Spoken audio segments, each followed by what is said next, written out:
Are you sitting comfortably? Then we'll begin.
Hey everybody, and welcome to the 400th episode of There's Still Time, the AFTN Soccer Show on CITR Radio 101.9 FM. I am Michael McCall. I'm Steve Panther. And I'm Zachary Adam Eisenheimer. And yes, we've dusted Steve down. We've dug him out of the bunker. He's still guarding our toilet paper hoards. And...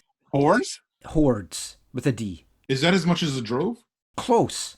Yeah, I mean, it was a little bit like, you know, when you heard those stories from the Second World War where the Japanese people hadn't been told the war was over? We hadn't told Steve that we could actually get toilet paper again in Superstore, but he's been a trooper. He's been looking after it for us. People have wondered where you were, Steve, though, and a lot of people, well, one person suggested I had eaten you, which I was a little bit taken aback by, but proof he is alive and well. Yes. It just, there was no interest for me to do the show, honestly, because there was nothing really to talk about. Like, how much are you going to talk about people, what they're doing in quarantine and stuff like that? Like, it was boring for me. We've had 3-hour shows. Yeah, I didn't listen to any of them. You listened to some of Michael's in-depth interviews, which are some of my favorite. But Steve, it's good to see that you are following along with the safety protocols and having yes. This is to promote people wearing masks in public. Obviously, I'm not covering the right parts because then that would stop me from talking properly. But it's kind of a symbolic. I think it might just add, though, to the rumours that I have eaten you because half your face is missing and that's why you've got a mask. But yes. I feel a little left out here because I'm the only one without headgear. Michael, you look like you have a gift from Don Garber. Yeah, I'm wearing my special Mickey Mouse hat that I got on a special day during the Disney Classic tournament down in 2012 because it was a leap year, so they had their extra day at Disney where the park was open for 24 hours because it was... Really? Yeah, February 29th. To do that every 4 years, the park's open for 24 hours. And you just happened to be there? Yeah. On the free day? Yep. That was why I booked the whole trip. So this is the 8th-year anniversary then of that, obviously 2012 it happened. Oh, wow, yeah. Wow, 8 years since the Whitecaps won a major trophy. I don't count the Voyagers Cup. Hey. We'll disrespect the Voyagers and Cascadia Cups like that. Well, we are actually recording this via Zoom for this episode. It's going to be out in the normal podcast. We will probably put this up on YouTube. That's why I'm wearing my Mickey Mouse ears. I actually had this on during one of the conference calls, but I lost my bottle and took it off before we started recording. Anyway, let's get to the long and the short of it. It's been a busy week in Whitecapsland. This show, we were actually going to call it The Two Marcs, because we had Marc Dos Santos lined up to be on the show, and Whitecap CEO Marc Panis. But the news came out, the shocking news actually, on Tuesday that Marc Panis was out as Whitecap CEO after less than 6 months in the job, just over 5 months, in fact, since he was unveiled in the second week of January. Now, I woke up on Tuesday morning and I had a text from Zach that said, Panis out? Question mark.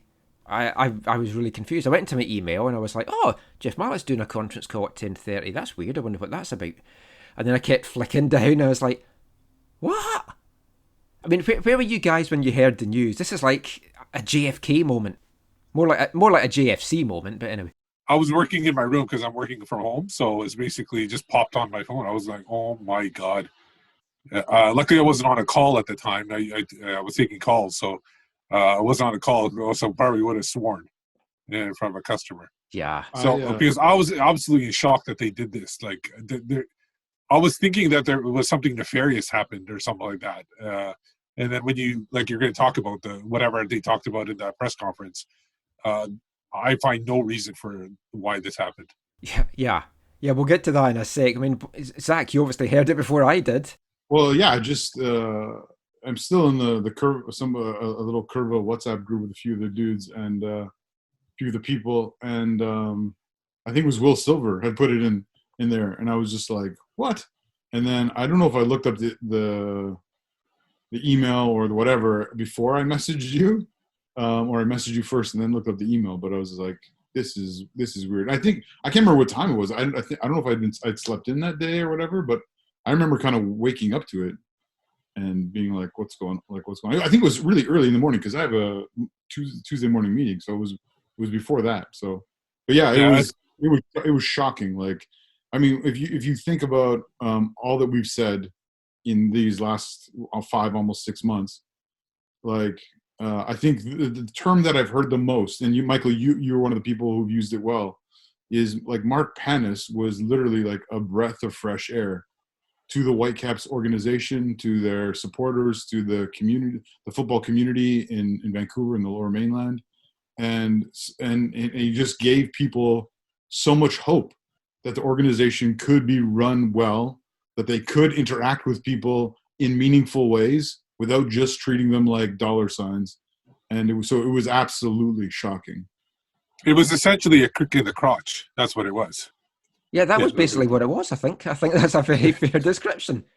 That's what it felt like, Rad. That's essentially what it felt.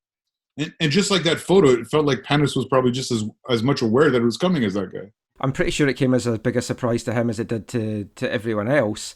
Panis was a guy that it was kind of a rarity for executives because he felt human.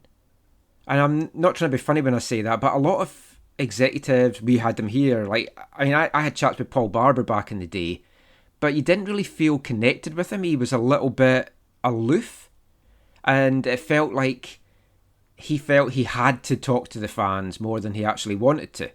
Now, Marc Panis, you always actually felt that he wanted to talk to the fans, he enjoyed talking to the fans, and he had a connection that I don't really have seen in other places, because normally, let's be honest, most folk, they don't give a shit about executives in football and sport and other things. And when they go, they might be like, what are you doing letting him go or whatever, but that's it. I've never seen like a mass outpouring of anger and just everyone pretty much on the same page about it as the Whitecaps fan base had about Panis. Because people were starting to feel good about the club again. Because he was actually making people feel like there's a hope. And then when you get the rug pulled out from under you, kick in the crotch, you get the wind knocked out of you and you get knocked over. And that's essentially what happened. Like you guys know me. I'm usually willing to give the club a benefit of the doubt and try to see things from both sides. But there was nothing I could say to defend the club. There's no reason that this happened.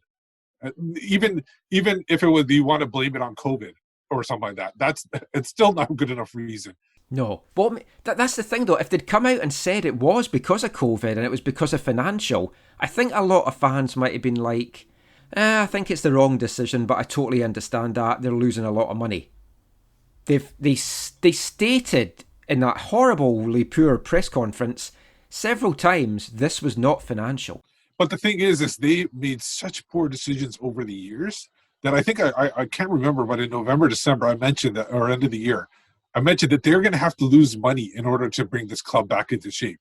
So they had to spend money. They had to expect to lose money, and have no other reasons, and just be on a steady ship. Don't go off the kilter on one thing or another. Sure, these players are going to do what players are going to do. They're going to mess up. But your front office should be so stable going forward for at least a year, a couple of years, or whatever you want to do it. That was the only thing that was going to bring people confidence in this club, and they messed up. stability is what they needed, and more so than that, they needed new leadership. Like, if you look at the last year or two and all the things they've gone through, one of the things that those events, those circumstances showed is their glaring lack of quality leadership from the very top and into the executive and even below that. They are an organization that has very poor leadership. And this felt like, this breath of fresh air felt like there was some leadership that was both quality and, as Michael, as you said, was connecting well with the supporters. It was interesting you mentioned Paul Barber, because I agree with you. Paul Barber was very, very good for the Whitecaps on the business and the financial side. I think my understanding is he's the one who got the inaugural Bell jersey deal done, which was like the best that in MLS, or the best that any team had ever gotten in MLS. He was responsible for that.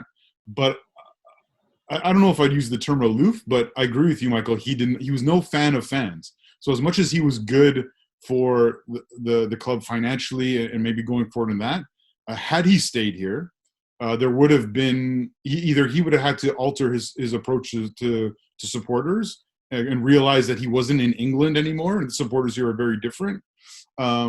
But yeah, so he was kind of different. But, and maybe we'll get into this more later, I think the demise of Paul Barber and the demise of Marc Panis at the Vancouver Whitecaps, I think, are for very, very similar reasons. Similar, but I feel as well, though, that they are very different people, in that Paul Barber, when he left, a lot of folk in the front office that we spoke to were like, I'm quite glad he's gone. I didn't really enjoy working there, or the atmosphere that was around the office.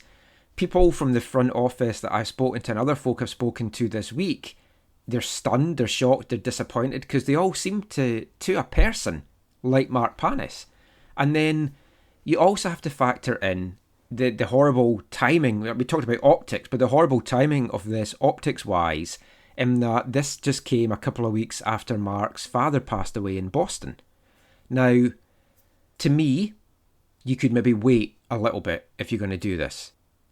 At the same time, it does throw out the question of, was there something in Marc Panis's contract where the Whitecaps had to make a decision with him within 6 months? Maybe there was a 6-month probationary period for both parties, so that if either party decided it wasn't a good fit, they could walk away. We don't know that. It hasn't been discussed. I was going to ask that during the press conference on Tuesday. I was pretty sure we wouldn't get an answer, because throughout that whole press conference, we didn't get many answers. It was an hour's press conference, and all we heard was one vision. We heard one voice. We heard streamlining. We heard that it wasn't for financial reasons. That was it. We did not get clarification, really. I mean, I left that press conference, and others that watched it, and when I've spoken to them since, you came away from that no wiser as to why this had actually taken place than when you went into hearing it. I mean, the press conference was like a colossal waste of time, because essentially what happened was Mallet gave the exact same answer, even though every single question was different. Yeah, and it was painful. It's a painful hour. I mean, if you haven't watched it, maybe you should watch it just so you can see how awful it was. But it was really poor communication, and really, again, to me, another sign of very, very poor leadership from the top. It was basically an epic fail. The press conference answered none of the questions that people wanted to ask. There were Matt Pence. A lot of people might not be subscribed to The Athletic, but he had an article there where it was just said he didn't answer anything that people wanted to ask. There was no real answers given in this press conference. And considering how big a position that Marc Panis was put in, and how people built him up, like the club themselves, when they hired him, they built him up to be somebody that was going to be in the community, working with the business side, and then to let him go and say, oh yeah, we just want a single voice. That makes no sense whatsoever. You can have a single voice. It's not like he wasn't even part of the whole what was going on below or anything like that. Like it's clear by them saying they want a single voice that possibly he didn't agree with what the organization wanted. Well, they wanted to run it. That was the very last question I asked him, if you can read into that, and he was like, "Nope, there was no disagreements at all between the team," which then makes it. Then why do you need a single voice? Where's the single voice needed then? Yeah. But I mean, you have to look at this and read into this. I mean, like, if we go back to his introductory press conference, Jeff Mallett, singing his praises, said he was the missing piece. But it's like, as I wrote in my article, if he was the missing piece, it turned out he was the missing piece for a puzzle and he didn't actually fit into the puzzle. And the Whitecaps front office is certainly a puzzle. And Mallett spoke so highly of him and what he could do and what he would achieve, and now he's going on about one voice and one vision. But if there's not a clash, then you must have already had that one voice and one vision. So if he's saying that didn't exist but we'll have that now, then he is saying that Marc, at that introductory press conference, spoke about wanting the Whitecaps to be a global brand. He didn't say top 25 in the world, so at least there was that. But he did speak about being global, using the Pacific Rim, like being a big club on that Pacific Rim, targeting the Asian markets and trying to get stuff there. He had so much that he wanted to do with this club. And, I mean, he only scratched the surface of it. And I do feel that the Whitecaps have downplayed a little bit what he's done here, because you had the aquarium thing. The Marc said himself in the press conference from that, he was watching the news and how they were in trouble and he thought, hey, let's do something to do that. So that was his idea. Yes, other people then helped it to happen. It was his idea. The whole beer and the print thing to raise markers for the essential workers and the food bank and stuff and that, again, it would have been spearheaded by Marc, and yes, there's a team underneath him that makes it happen. That's how teams work. But at this press conference, Mallett was talking about, look, the team is still there that did all these good things. They're still there. It's just that one person has left. Quite an important person. I feel you're really downplaying the role that he had in getting all this to happen. Yeah, it was incredible how Mallett just reiterated his answer over and over again, and how it was so surprising that he felt like he needed to go out of his way to make their decision look good by downplaying Panis's role and what he did, when it was so apparent to people that what he was doing was so different and so positive. It was just they made people mad in doing a thing that I agree they didn't. If they really wanted to do, they didn't have to make people mad. They could have handled this much differently and did it in a much better way, even if they made a decision that we all would have thought was bad. I couldn't believe listening to Mallett talk about this when he just kept on contradicting himself. Yeah, it's not a financial thing, but oh yeah, we are in a pandemic and things are tight and we're going to lose all this money. Like it was so awkward the way he did. And then at the end there, when you gave him a softball, easy question to go out on a home run. Yep, that's why I did that. It was very fair of you. You set him up. He could have smashed that out of the park. Hey, Jeff, what is the one voice? What is the vision of the football club? And the dude dropped it like a pop-up fly in the infield. Like, it was so bad. Then he passed it on to Axel, and Axel's like, yeah, sure. Yeah, we have 4 pillars, I think, are holding this whole thing together and some duct tape. Like that. Like he couldn't communicate the vision of the thing that he owns. Like it was unbelievable. Yeah. My concern is that the 4 pillars, they think that Marc Panis was an extra piece, like when you put it together in IKEA furniture or something like that. He's an extra piece, and we'll see if those 4 pillars stand up now at this point. I mean, that was the reason I asked him that question. I thought, right, he hasn't said what this is. Here's his chance to explain it. And I thought, I gave him a bit of a hard time in my first questions. Other folk are giving him a hard time. Let's throw that out there. Let's see if we can leave with a bit of positivity, because I knew exactly what it was going to be like. And it was terrible. I came away from that press conference knowing more about what was going on in the baseball negotiations and what Dr. Bonnie Henry had been doing with the Whitecaps than anything to do with the actual real reason behind the firing. We'll probably never know. I mean, I'm pretty sure once Marc Panis gets another job, he'll be able to speak a bit about it. But he doesn't strike me as the kind of person that would then do a hatchet job in the club. So we'll never really know the truth of this. Okay, you can say that, and that's okay. But I think it's very clear that we do know. We do know that the Whitecaps go out of their way to say things or to highlight things that when they want people to think about them in a certain light, even though that might not be the reality. And the whole thing about, oh, no, we were unified, whatever. All you need to do is go and listen to what people have said, that their ticket reps in the front office told them that, hey, there was disagreements between Panis and other people in the front office. Yeah, I was sent some correspondence between people and their ticket reps. Exactly.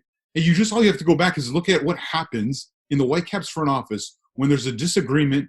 When you oppose certain people in that front office, you do not last long. And I won't go into all the I know we're going to do a shorter segment of this today. I won't go into all those details, but I really think we do need to, in the future, break down each of those things so people actually understand that this is not new. This is not a new thing. This is just the continuation of who they are and how they operate. Well, let's do that with a live Zoom with questions one night. Yeah, we should. Because, I mean, even you look at people who are close to them and what they've said this week. Simon Fudge, Pete Shad have both come out and said, this is the only thing that makes sense, is that there was friction. There was something. He crossed the power players that you're not allowed to cross, either opposed them or recommended, hey, I think maybe they're redundant or they don't really belong here or something along those lines that got him pushed out like it has other people in the past. Right, here's a question for both of you, and I posed this in my article.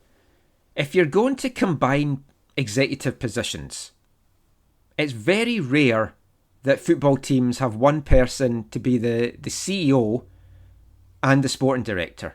You've got two clubs in MLS that do it. Miami, they're brand new, they're still finding their feet. Columbus, and the person that they've got to be that is Tim Bedbath and Beyond, who has so much experience in MLS that he can probably do both those roles. But now we've got a man doing it that is brand new to MLS, brand new to North American soccer.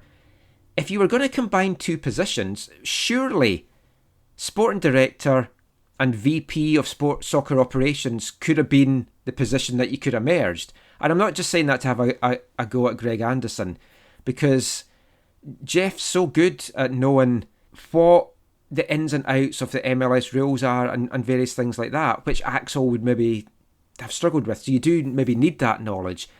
But maybe after a year, if you want to merge positions, that would be the two positions to merge. Yeah, it's interesting because, and again, Steve, you're just on point with your background photos. I agree with you. Like, I mean, again, maybe this is a longer conversation for a different time where we share more details, but Greg Anderson's role seems redundant in a number of ways. And it to everyone I've talked to, it seems like everyone fully understands why he's still there and why he will probably be there for a long time. But yeah, whether it's Jeff Anderson, Greg Anderson, that would have been more likely. Both those two would have been the two that should have that should have gone. If you want to consolidate, you want to save money, you want to change things, and that's not even talking about his foul ups over the year, because we don't want to talk about Breck Shea again, right? No. Now, Mallet said it was not a popularity contest, which was one of the most amazing things to come out of the press conference. Football, by its very nature, is a popularity contest because football clubs have to get fans through the door. To get fans to support you, to buy your products, to have bums in seats, you have to be a likeable club. You have to be popular to the masses. Football is about popularity. Was Mark Panis maybe too popular? And they thought, well, you know what, this is going like... The fans like this too much. He's too open. The day before the season started, he revealed the season ticket numbers, which then led to a big, what? There's only that amount of season tickets? And then they were scrambling to say, that's not quite what he meant. This is new, this, and blah, blah, blah. He was too honest. He was too honest for them, because what it did was it painted them and their work in a bad light. It showed, this huge decrease from what it had been before and what it had been at its peak. And it made them look bad, which for them, it makes them think that, hey, we're going to lose money. This isn't good. Whenever our perception gets hurt, it's bad for our bottom line. And it shows that all they care about is the bottom line. That's it. Now, some people, when it was announced, would maybe have thought, oh, I wonder if this is Axel Schuster trying to muscle in on the job. Let's set that straight. Axel Schuster and Mark Panis are very good friends. I think Mark said in his goodbye message that one of the the most pleasing aspects of this was he's had a very good friend in Axel Schuster. They'll continue to remain friends. Axel, during that press conference, looked a little bit kind of stunned and shell-shocked and almost embarrassed, I think. It kind of came across to have to talk about this and that he's now doing both the roles. So let's put that to bed.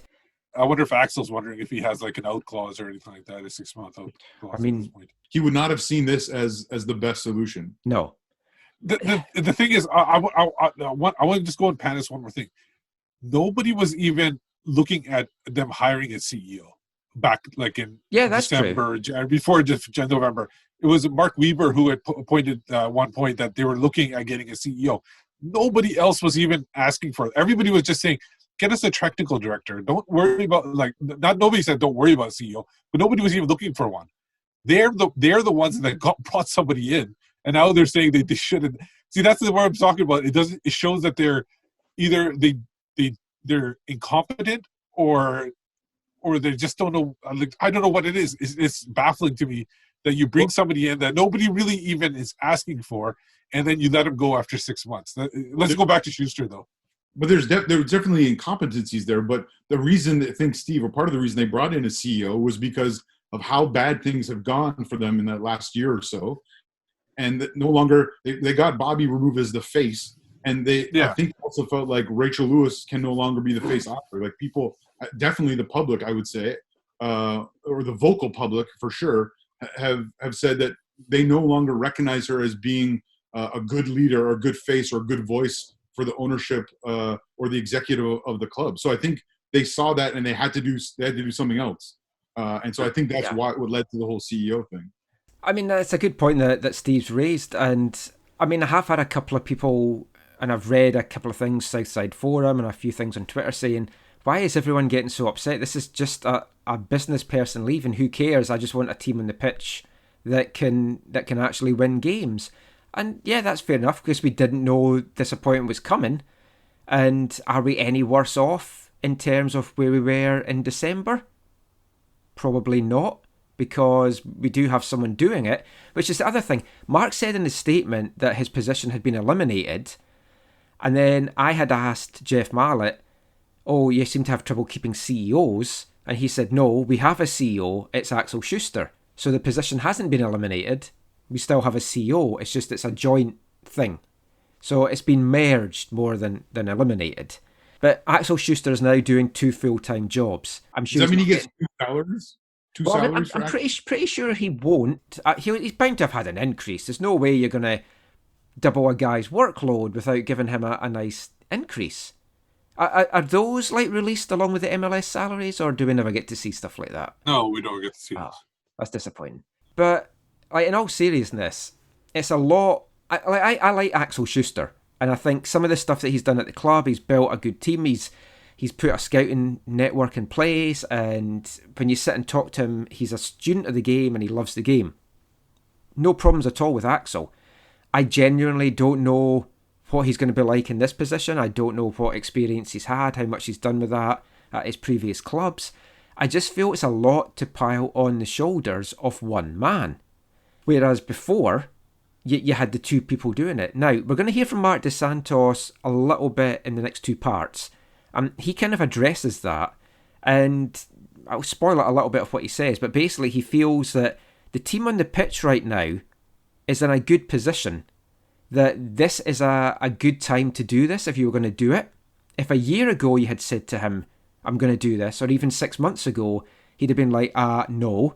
But he feels everything's built, they're maybe just a couple of pieces away from having the exact squad that he wants. So he thinks that Axel is in a position to do that just now. That's just now. What happens maybe in 6 months or a year down the line if they need to rebuild the squad and things are a little bit more tricky? Can he then do both positions? How much work then goes back on the shoulders of Marc Dos Santos, who the whole point of having a technical director was to take some of the work off his shoulders?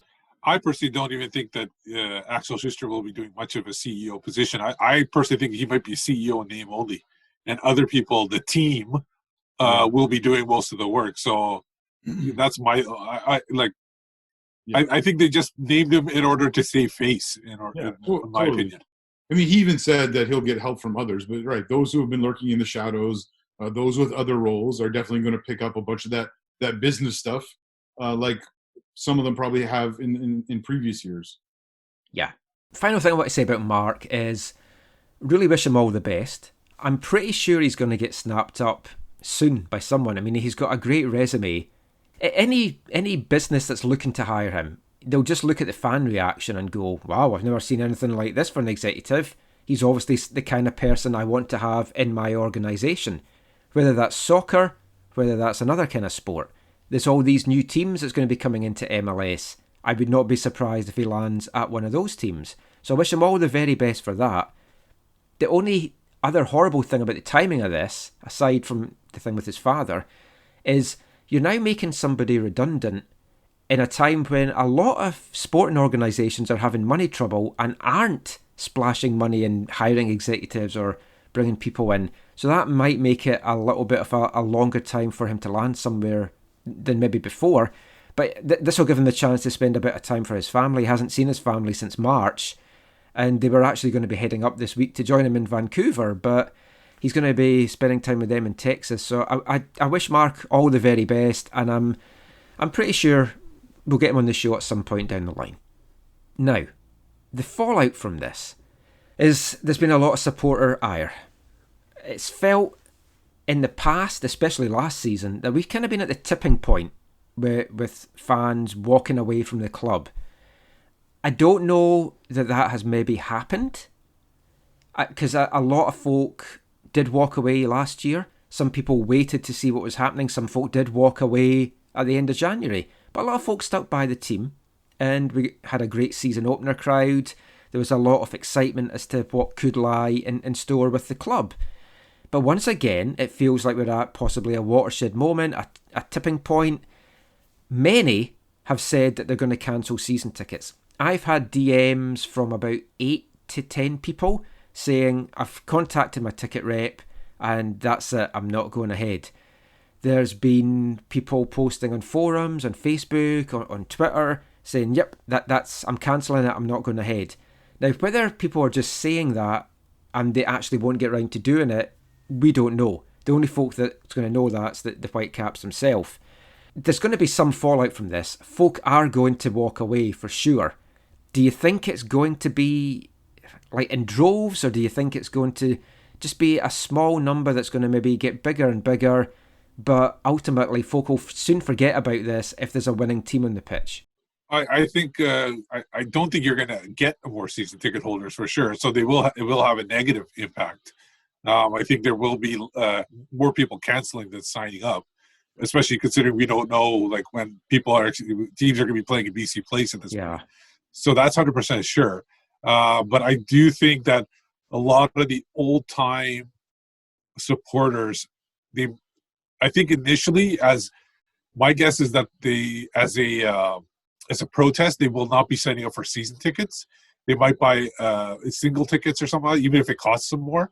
But I think they just don't. They want to do it as a protest that we don't want to buy season tickets, and to make. Of course, Pandis won't be there to tell us how many season tickets were sold.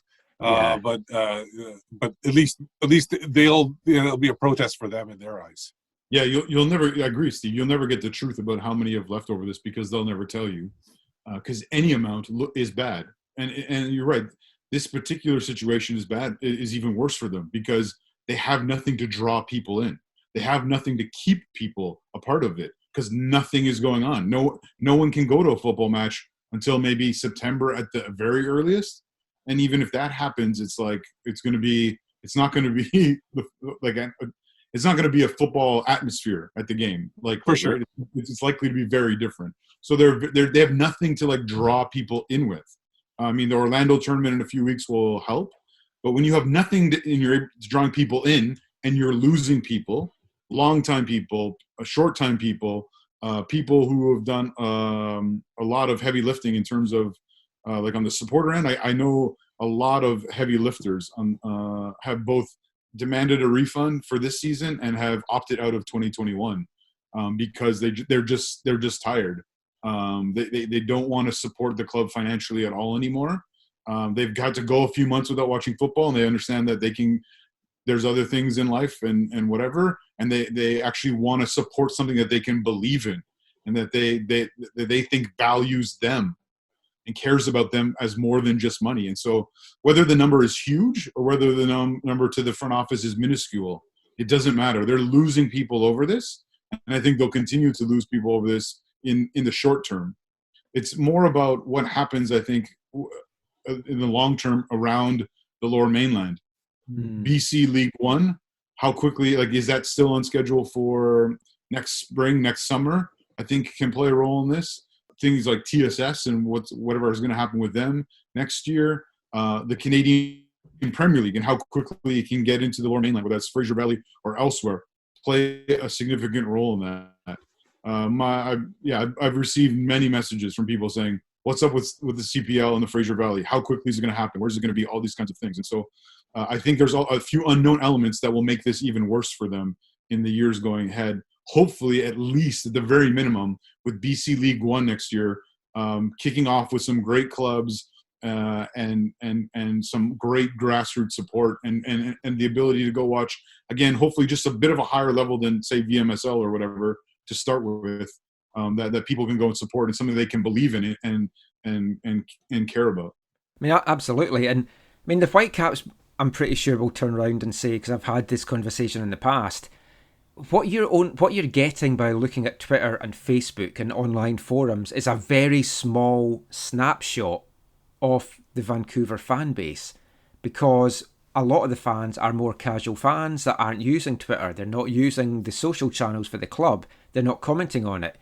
And I genuinely do wonder how many of them really do give a toss at an executive's gone. If they stuck by the club during a sexual abuse scandal, they're going to stick by the club with an executive going. A couple of things, Michael. I agree with you. There are people, and I read this Southside Forum this week as you did, there are people who just want to go and watch football, and they don't care about the other stuff. And that's fair enough. That's okay. The other thing I'll say to you, though, Michael, if that's really true, if the people in the front office really believe that, then why didn't they post this on Facebook or Instagram? They only posted it on Twitter. Really? They know that, yeah. I mean, unless that's changed. I know the first day or two they hadn't posted it there at all. Maybe because they just got slaughtered, like absolutely slaughtered on Twitter, and rightfully so, in my opinion. Twitter's usually such a nice place. And they continue, but that's the thing, though. Every post they make, it keeps coming back to questions about Panis. Oh, really? Right? And they're going to get that for who knows how long. Yeah, the first day or two for sure. Every post had like a comment of like, "Yeah, we don't care what you say. Letting go Panis was the wrong thing to do." Essentially, is kind of what people are saying. And so they can say all they want that, oh, it's only a few angry people on social media. But if that's so, why are they not sharing it on all their social media? Yep, that's true. What do you think the league thinks of all this? Because in the past, Don Garber has singled out Vancouver's ownership for needing to spend money, like the Alphonso Davies money, and to deal with things like that. They must be looking on at this and going, what is this organisation doing? Here is another big talking point. And like Steve mentioned The Athletic earlier, I signed up for their 3 months free trial, and I listened to the podcast that Sam Stejskal and Paul Tenorio did. They tore into the Whitecaps, just as like, what is going on? Looking in from afar, we do not understand what is happening with this club. The league must be looking at this as well and going, what are you guys doing? Yeah, my understanding is the league I can't remember where I heard this or what, but yeah, the league has expressed to the Whitecaps that, I think Don even said some stuff publicly, that the Whitecaps need to spend the Alphonso Davies money to bring in exciting players in a similar vein, or that will, move the needle for them or whatever. And we've talked about this before. As far as we understand, they spent about approximately eight and a half out of the minimum, 13 million. So I don't know what they've done with the other parts of it. We know it's not going to Mark Panis anymore. I mean, it's probably all going to Nick Dasovic, but in all seriousness, like, yeah, what have they done? They brought in Lucas Cavallini for $6 million. They brought a few other players for, let's say, $2.5 million, but they haven't been able to. None of those signings have moved the needle, right? Lucas Cavallini is exciting for people who follow and love Canadian football and know him and stuff, or maybe some people who follow Liga MX or whatever. But he's not someone who will immediately move the needle. In a year or 2 years, if he scores, if he does really well in the league, he might eventually. But they haven't done what Don Garber has asked them to do in this right, I think, publicly, and I don't think they've been doing the things that Don Garber's asked them to do privately either. Now, this week, kind of spearheaded by Glass City on Twitter, there was the hashtag Sell the Caps, and it was trending initially in Vancouver, and then by overnight it was trending throughout Canada.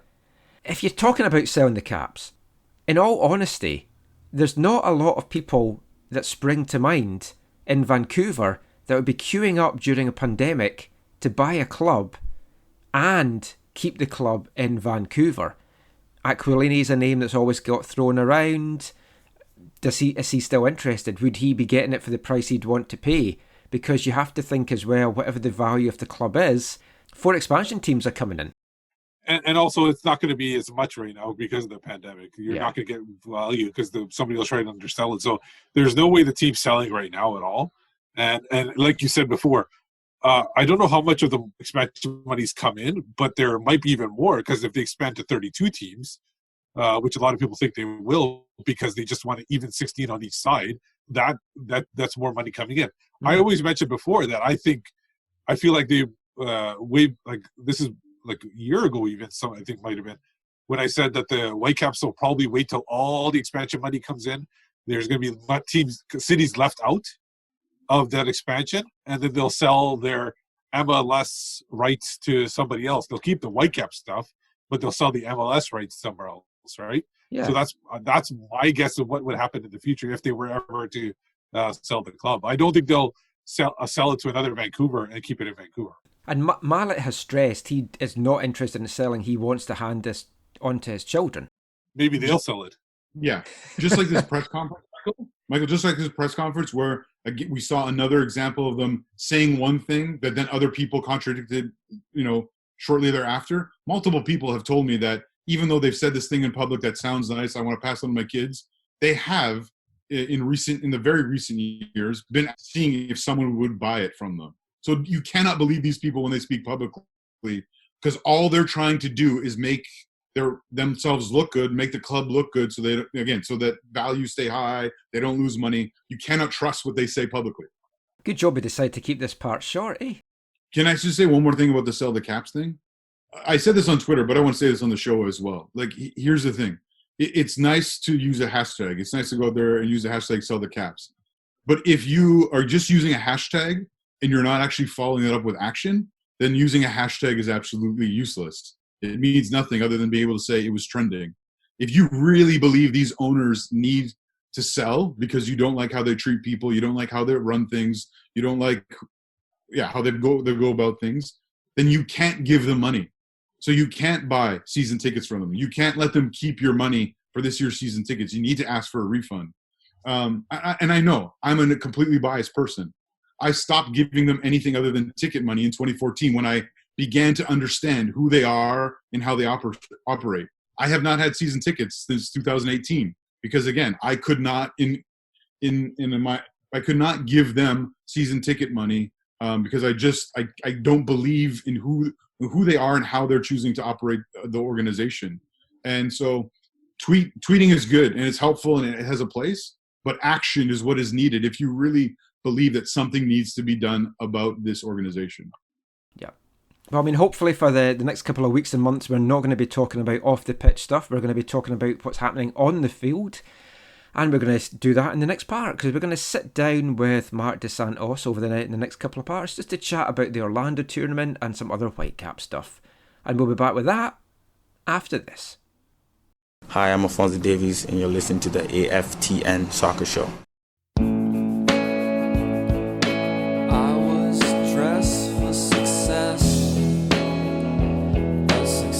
It never comes, and I'm the only one who laughs at your jokes when they are so bad, and your jokes are always bad, but they're not as bad as this. Come join us in a prayer.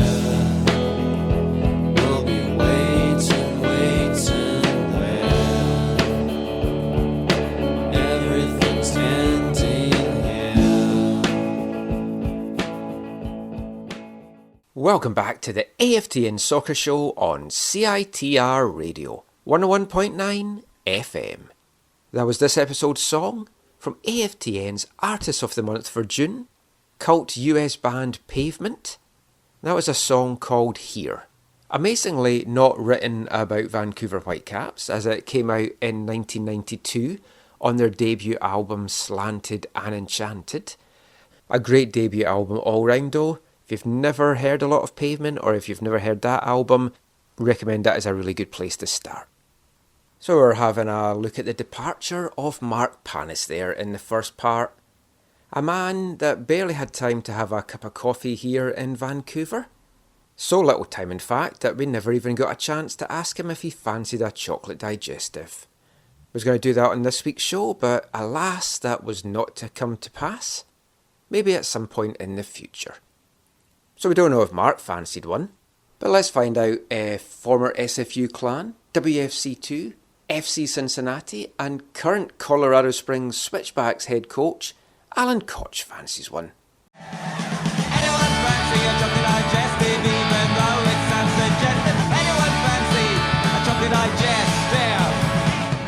So you're sitting at home, you decide to have a hot beverage. What would be your hot beverage of choice? Oh, nice, strong coffee first thing in the morning. Gives me the kick and the jolt to get me going for the day. And are you a biscuits fan? And if so, what's your favourite kind of biscuit? Yes, I am. Mari biscuits. What do they call? I get confused. Oh, My accent's confused. My accent's confused too. Is that called a Marie biscuit in Canada? it might be. I don't really know what that is, but I have heard of a Marie biscuit. Well, that's probably. It's pretty bland, but it is one of my favorites. Oh. And do you like to dunk? No, I don't. Oh, terrible. I knew you were gonna say that. Yeah. Anyone fancy a chocolate digestive? Anyone fancy a chocolate digestive? Anyone fancy a chocolate digestive, even though it sounds suggestive? Anyone fancy a chocolate digestive? Yes, we're bringing back all the old classics for this special 400th episode of the AFTN Soccer Show. Alan Koch there, a man we've always enjoyed speaking to on the show. And if you didn't hear our great chat with him back in episode 394, just about his career and the challenge that lies ahead down in Colorado Springs, definitely recommend that you check that one out. But now it's time though for this week's special feature interview. All the attention this past week has been on the Whitecaps off the pitch, but let's not forget that the Whitecaps will be back in action on the football pitch in around 3 weeks' time, when, if, the Orlando tournament goes ahead. We'll talk a little bit more about the Orlando tournament later in this show, but for now, I got a chance to sit down with Whitecaps head coach Marc Dos Santos this week, just to look ahead to the Orlando tournament. How the Whitecaps might approach it, how prepared they feel that they are for it, and a few other topics as well. So grab your favourite hot beverage of choice, a chocolate digestive, and sit back for the next 2 parts as we chat with MDS.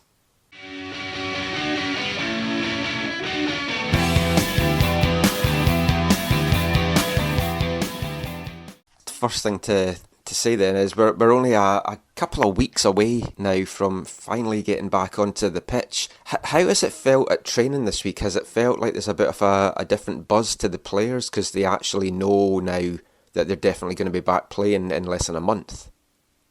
The vibe and the quality of training and the quality of the attitude towards training and training with content, training I would call it with a purpose, has impressed me. To be very honest, this is not a preseason.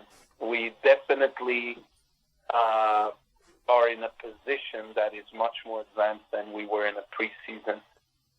So the guys look much more ready. If we had a game Saturday, I think for at least 60 minutes of that game, we would be at a very good level. I was going to ask you whether it felt like pre-season, but obviously it's feeling better than that. The Portland tournament, and you kind of touched on that last week when we did the media call, that gave you the experience of playing games with no fans there, apart from obviously the Portland one itself. Do you think it's going to affect the players at all, or is it, in a lot of ways, is it going to make it easier because you're maybe going to be playing a team like Seattle, whereas if you went down there, there's an intimidating atmosphere, but now it's just like two teams on a football pitch? It's equal. No team in MLS being in Orlando could use an excuse of being pushed by fans. So it's really a mental test. It's a mental toughness, a mental test. And my example with our games against New England or Minnesota back in Portland, it's not about having fans pushing you or an environment. It's about individuals that want to keep a certain mindset, be able to perform at a certain level every day. And if we go to Orlando with the same mindset that we had in Portland, well, we will always have chances to beat any opponent. And not only Seattle, we could beat LAFC, we could beat Atlanta. In a moment like that, it's really a question of mindset. But mindset without quality doesn't help either. If I go with all my mindset or you for a tryout to Barcelona, I promise you that both of us won't make it. You need also quality and the quality of the players that have joined, and even if they're very young players, have impacted the team in a positive way. That also helps. Talking of mindset then, one of the things we were talking about on last week's show is, and I hadn't really thought about this till it was brought up, you watch leagues around the world and say a team goes to like Anfield or Old Trafford and they play a certain way against the home side. They kind of bunker in a little bit, play counter-attack football. But as you said, now it's a level playing field. So is that maybe going to affect some of your tactics in that you might play differently now against one of these teams than you would if it was like a normal game in one of their stadiums? Look, I think that the only place in our last 5 games, so including the Portland tournament, the only game that we were away from our DNA and what we want to be about was Kansas City. All the other 4 games, we had a certain DNA and a certain identity to us that I want to see again in Orlando.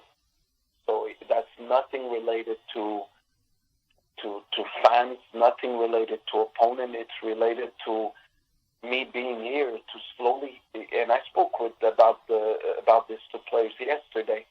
We have to take away that stigma that is in the club of being afraid of inferiority, of the opponent could have the ball and we'll just wait and counter. We need to aggress more. We need to be more of the aggressor, and slowly that could change the culture of the club, the mentality of the club going forward. And for that, you don't do it in some games. You try to do it every time. Now, what's going to change a little bit is in the strategic part of the game, because it's so humid there, and we're going to play in such a need that we have to be smart of those references of when to press and where and in what moments of the game, so we could sustain the 90 minutes being the most aggressive possible. So I think that's the tweaks into it. Again, with the 5 substitutions, you could be smart about them and deal with them well. But our DNA, our identity needs to be 80% in every moment of the game when we're there. I think one of the things that your squad has going in its favour is it's very deep. Whereas maybe a few teams spend some money on a couple of big name players and then kind of fill in the pieces, you've built a squad that, yeah, you've got Lucas Cavallini as your big name striker, but the rest of the squad, the money's been well spent. You've put together a strong depth, and for a tournament like this, do you feel that's going to give you a slight edge because you have got players so deep that if you do need to call on 5 subs or you get injuries or something, you can go way into the 20s of your player squad and still put a good team out there?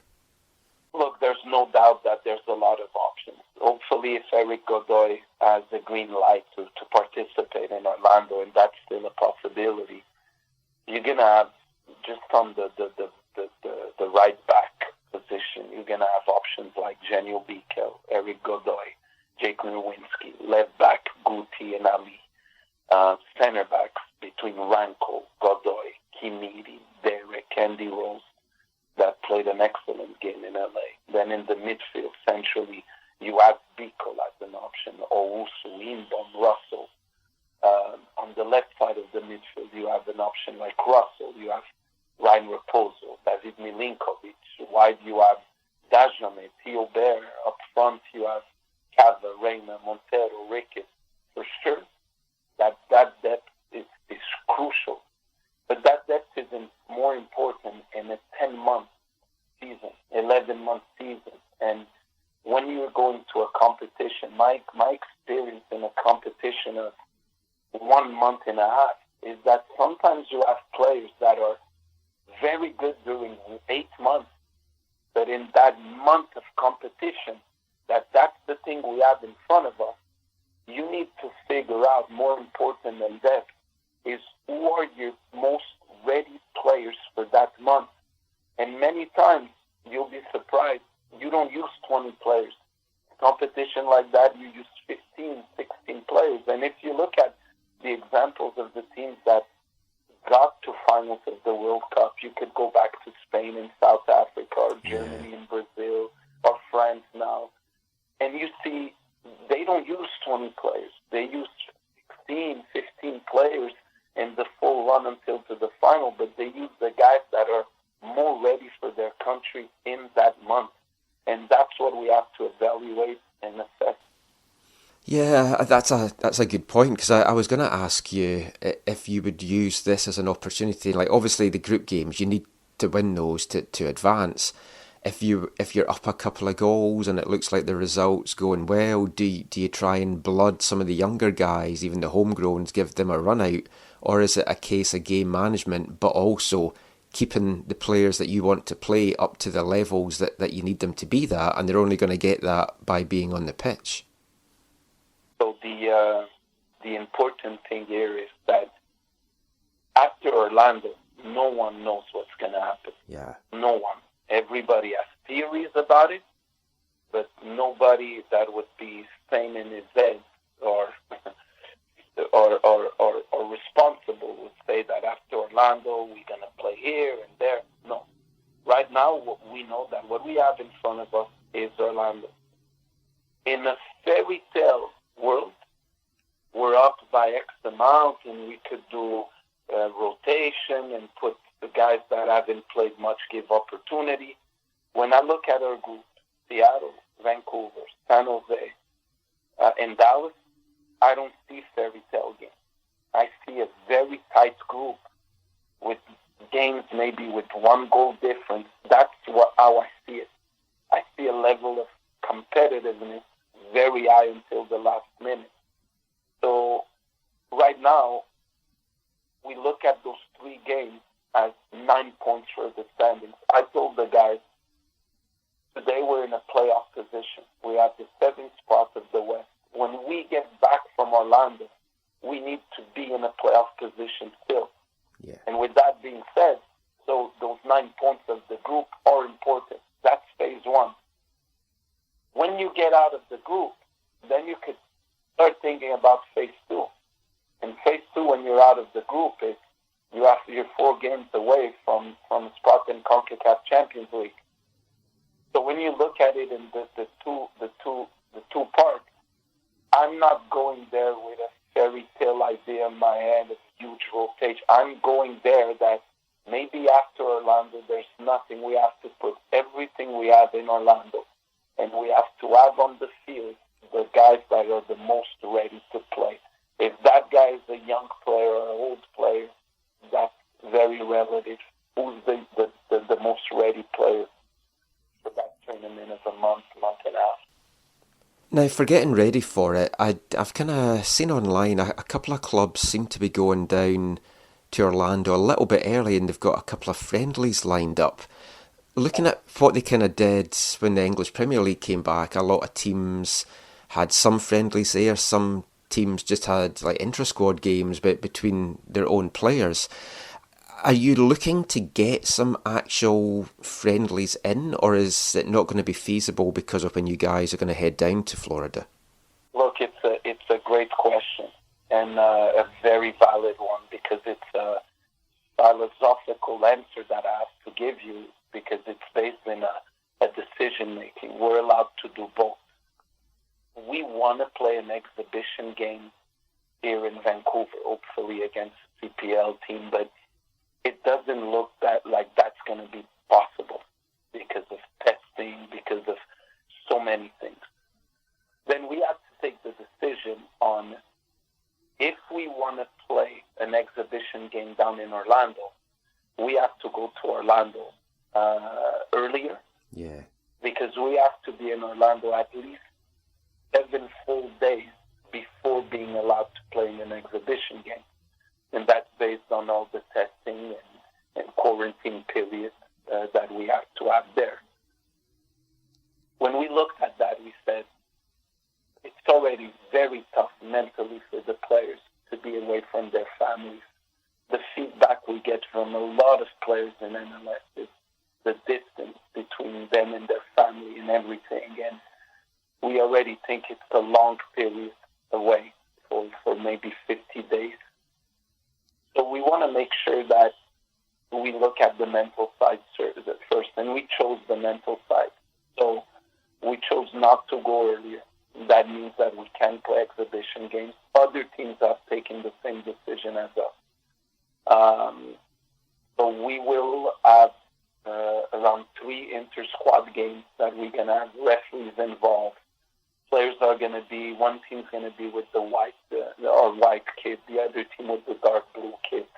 We're making the most game official possible, but we decided to support the mental health of the guys and stay home, train in our environment, be in our environment, and just go to Orlando 8-9 days before our first game. Yeah, I mean, that makes total sense, because I was going to ask about the mental side of being away. And I read a very interesting Twitter thread yesterday from a guy that covers the NBA, and he was kind of outlining some of the things that the NBA are doing for the players to kind of stop them going stir crazy. So putting on movies and maybe bringing entertainers in. They might get access to the theme parks after hours, stuff like that. Is that anything you've heard about that MLS might be doing? Or how do you stop the players from going a bit stir crazy and basically things affecting their mental health once you get down there? Yeah, look, thanks for telling me that. I didn't really read that article, but it kind of reinforces even more the decision from us in our performance group of giving always priority to the mental side. Look, I'll tell you this. I'm hearing of some things between MLS and Disney of having some events, some different things, even at the hotel and all that. I don't know all the details. As a coach, we're going to try to do different things. I even want to do a FIFA tournament by PS or Nintendo Switch, and even the staff participates in it, and every group, the group stages are in different rooms, like if they would be in different cities. We're trying to do things. I know that that part is very challenging because you can never leave the hotel, but it's a part that we're going to be very careful with. And the first attitude we took towards that was to make sure that we wouldn't go to Orlando so many days before, and maybe having the guys there almost 3 weeks before our first game just to play one exhibition game. And we just felt that it's a decision that was taken to reinforce again how serious we take that mental health side. I'd asked you last week, we talked about how the broadcasts might look with it pumped in crowd noise. I don't know if you got a chance to watched the Premier games on Wednesday, I was pleasantly surprised how the crowd noise sounded in that. It actually felt quite natural. I just was curious to see if you had any more thoughts on that. Yeah, no, I watched part of the Man City Arsenal game yesterday, and it was interesting. It's just that you're hearing the crowd, and you're not hearing you don't see the visual attached to the crowd. So that's a little bit weird. But I watched the Napoli-Juventus game, the final of the Coppa Italia, and that was even more weird because there was all this setup. It looked like fans jumping during 90 minutes to start. Fans looked fitter than the players because they were jumping 90 minutes in the stand. But there was no sound of the crowd attached to that.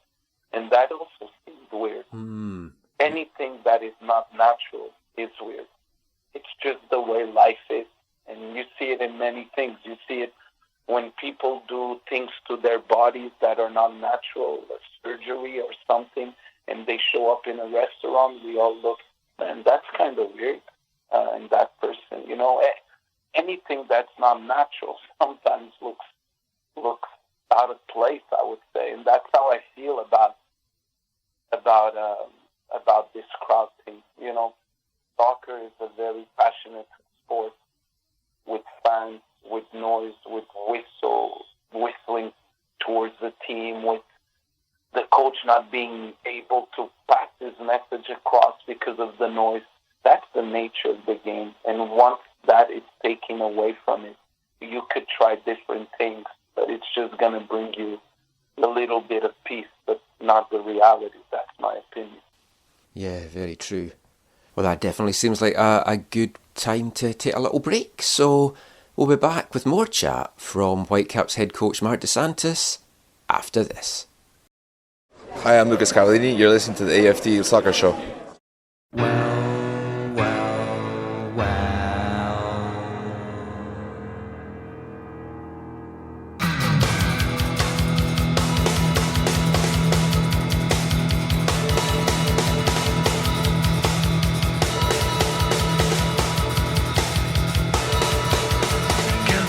Count your fate.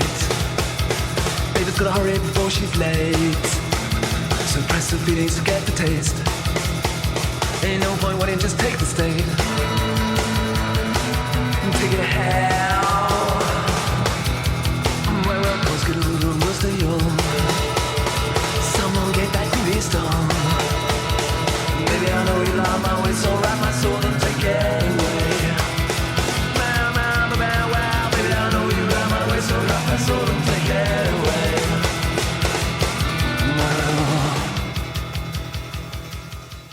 Welcome back to the AFTN Soccer Show on CITR Radio 101.9 FM. That was the Wooden Tops with their 1986 single, Well, Well, Well. That was also our first song in tonight's Three of a Kind. For any new listeners, or if you want a refresher, at the start of parts 3, 4 and 5 of the AFTN Soccer Show, we will play a song that is linked by something. Could be the subject matter, the band, where they come from, year of release, whole host of things that it could be. Your job over the next couple of parts is to 1, work out what that link might be, and 2, if you've managed to guess the link after the second song, can you work out what our third song is going to be that kicks off part 5? These have been pretty easy over the previous weeks, I think, but this is a more tricky one tonight, and I won't give you any clues just now. Might give you a clue after we play the song that kicks off part 4. But that was the first song, Well, Well, Well, by the Wooden Tops.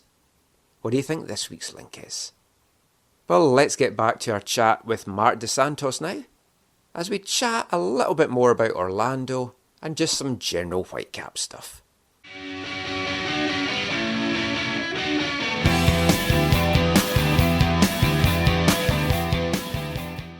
The Champions League spot that is up for grabs with the Orlando tournament, we talked about that last week as well. The Champions League here it's a tournament I've always enjoyed, and I know at Montreal you guys really wanted to be in it and to take it seriously, and whenever Montreal has been in it, they've always done well. It's a tournament I feel it's very undervalued on this continent, but I mean, from you speaking last week, it means a lot to you. Just maybe get your thoughts on how important this tournament could be in North American football. I said it clearly. I was surprised when people were asking me about the $1 million or $1.1 million prize before talking to me about the Champions League spot. And I think maybe that's cultural. I really think that there's 26 teams that are going to be focusing to make points in the group stage. But once they're in the last 16, the focus of the teams is going to say, wow, now we're 16 teams with a chance to be in that CONCACAF Champions League spot. What I've noticed, though, is I'm a little bit disappointed with the Champions League still in North America and in CONCACAF.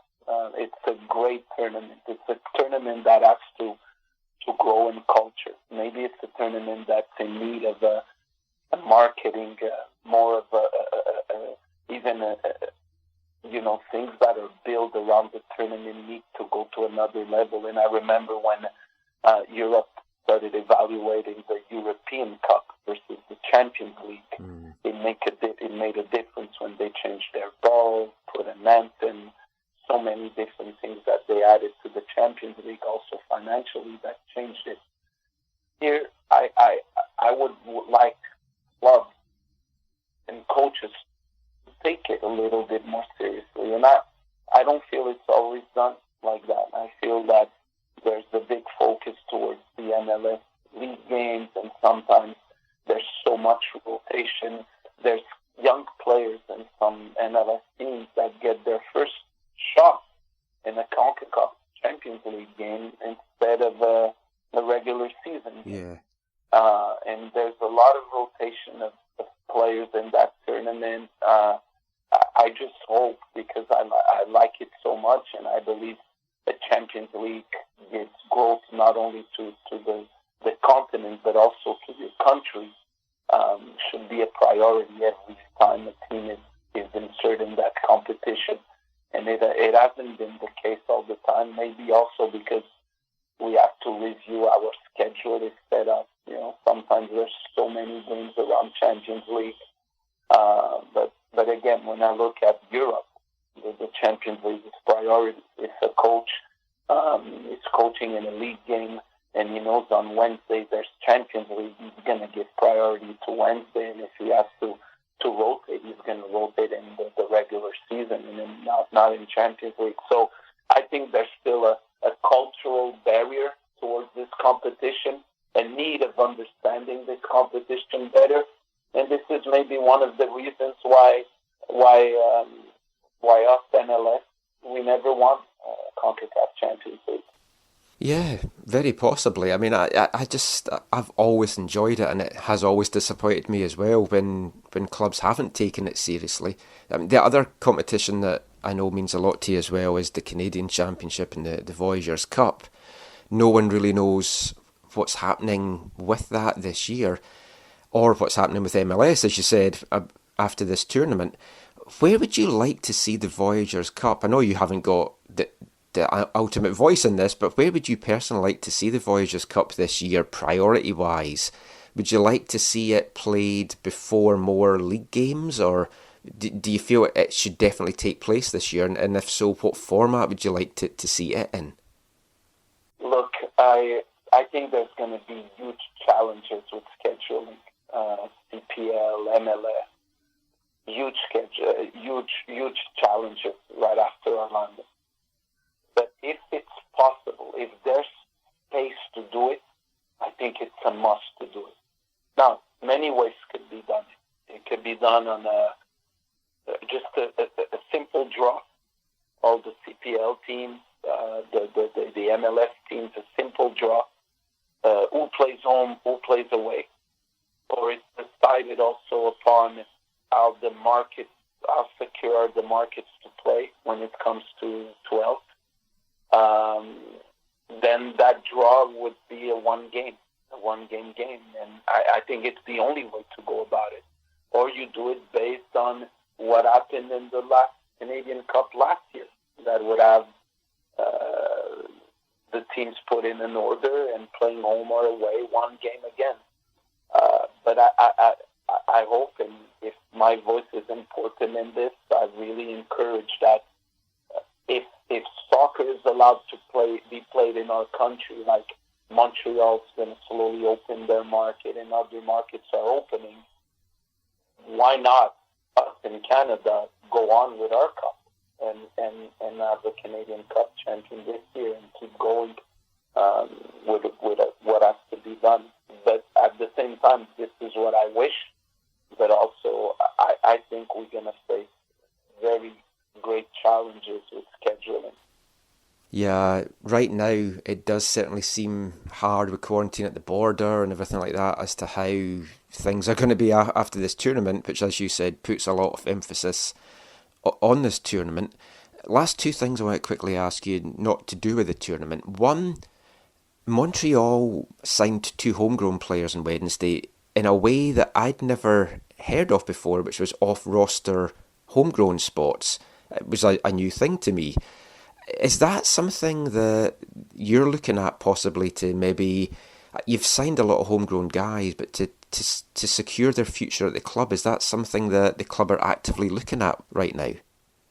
To be honest with you, we're reevaluating everything regarding contracts, talking also with the league about a player that is signed homegrown. Does he automatically have to have an MLS spot? What does the salaries look like?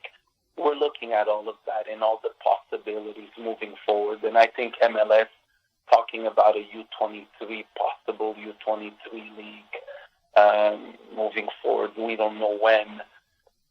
All of that's going to be impacted. What is important here is that signing homegrown players only makes sense if there's a pathway. Yeah. And right now, we need to bring a lot of clarity to the pathway. We don't have a USL team. We don't have a U23 team yet. We just have a development squad. We need to make that more clear before we continue taking decision in other players. Yeah, that makes total sense, because signing a guy just so you can keep hold of him and not play him doesn't seem to do a lot for the players. Now, the last thing to ask you, obviously it's been a turbulent week this week with Marc Panis moving on. I was curious, because Axel is now taking on 2 roles, the whole point of having the sporting director was to take a lot of the work off your shoulders. Does it look like you now might be getting more workload put on your back again?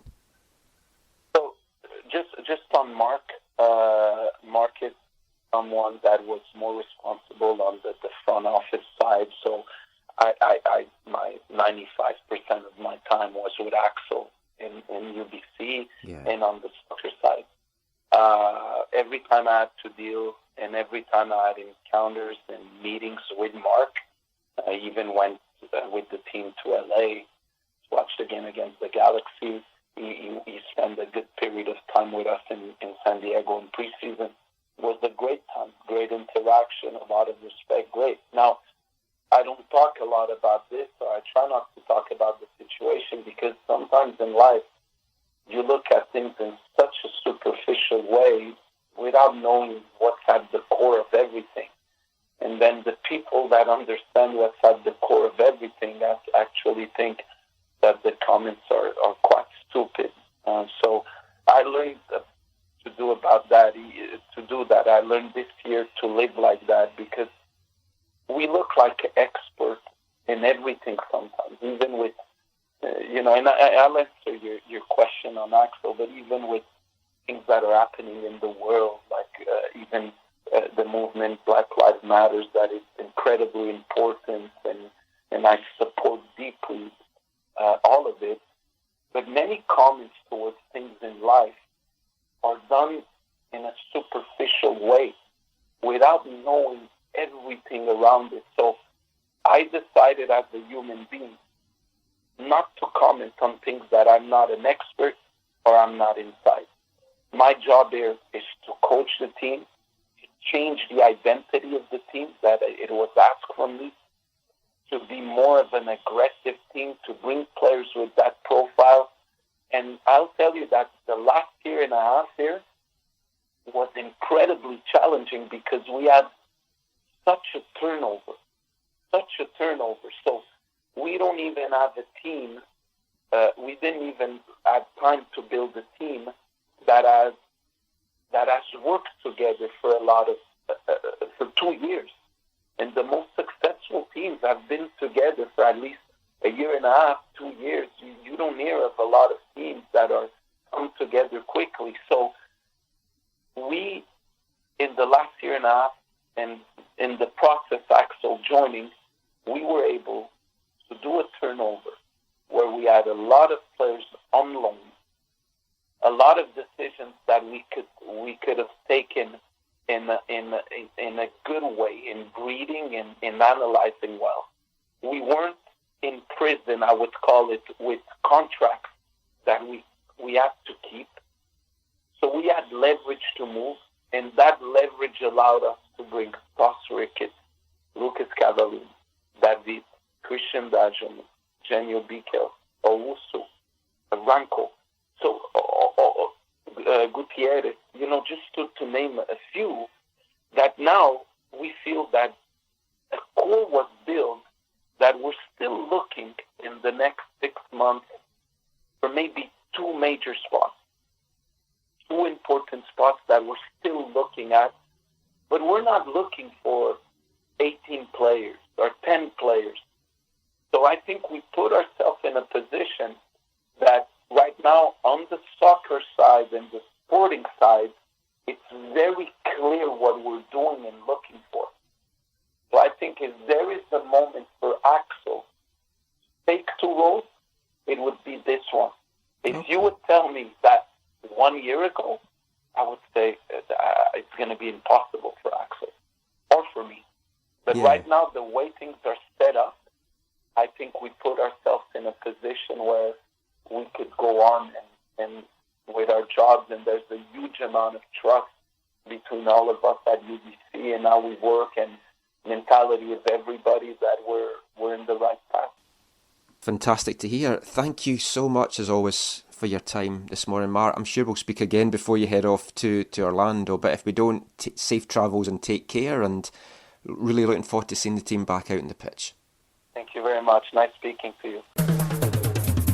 He's the gaffer. You can't try it on with him. He's the gaffer.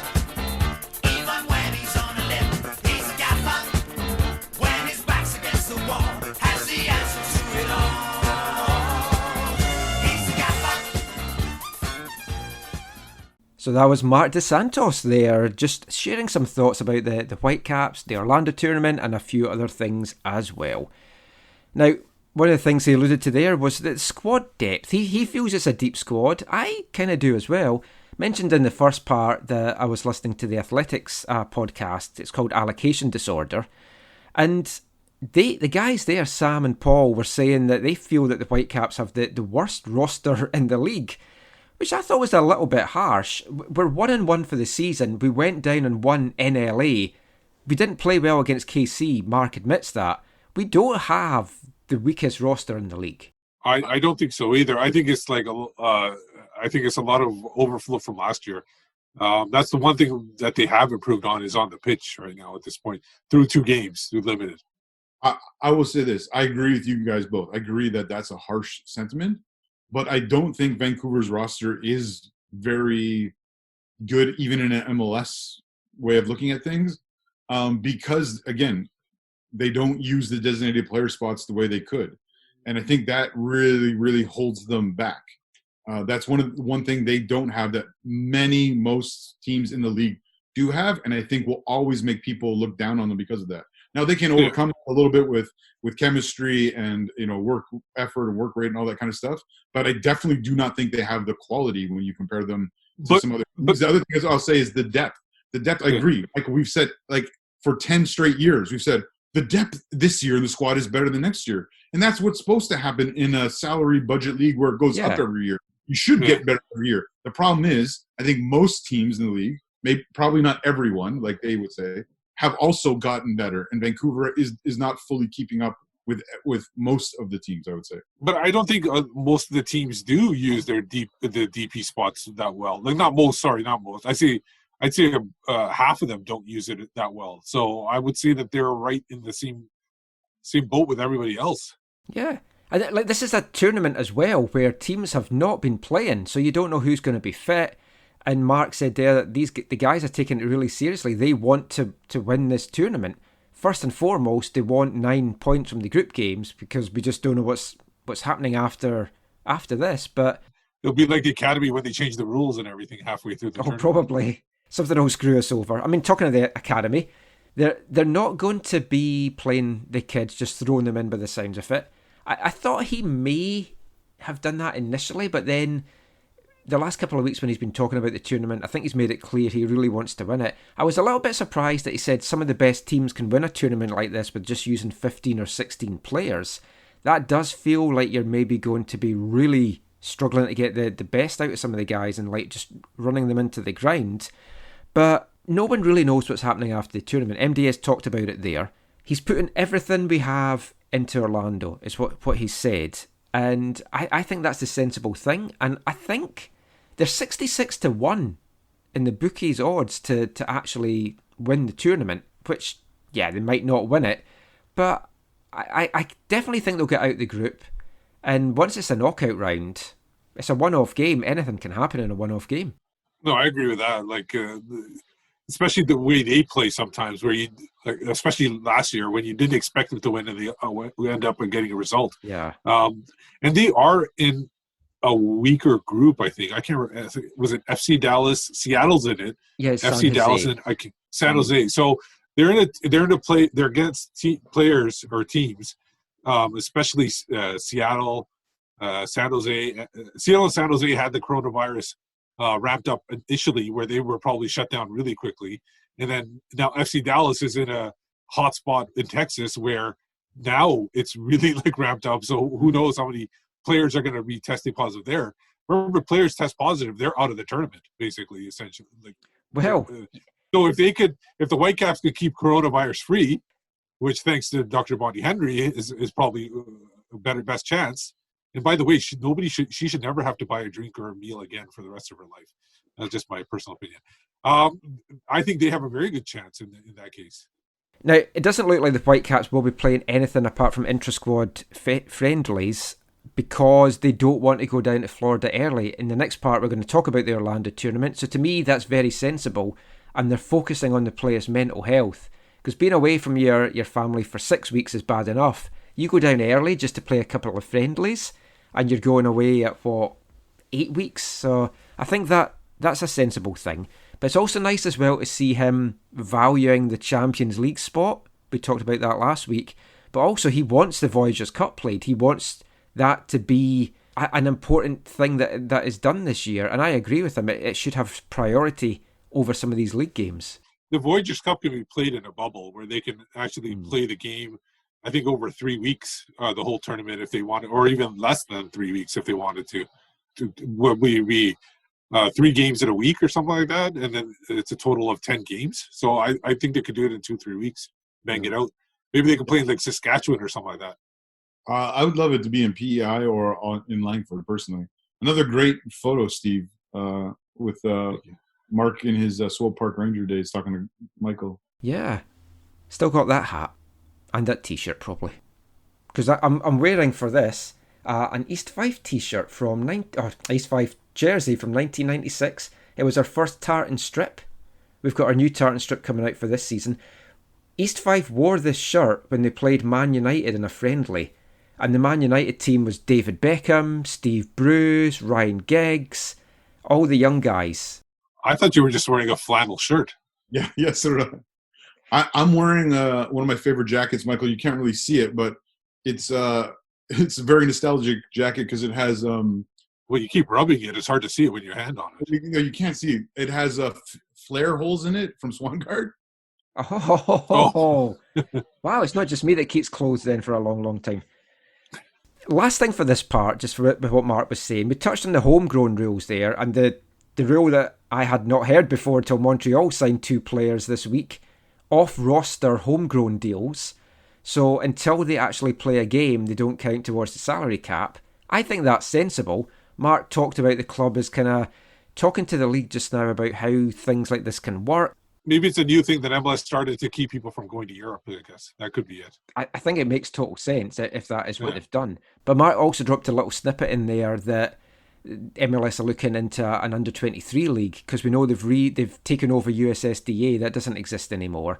An under-23 league, to me, is the most sensible thing, because you're getting the 2 teams out of the USL. A lot of them aren't even competitive in there, and it's embarrassing for the league, really, to have some of these teams.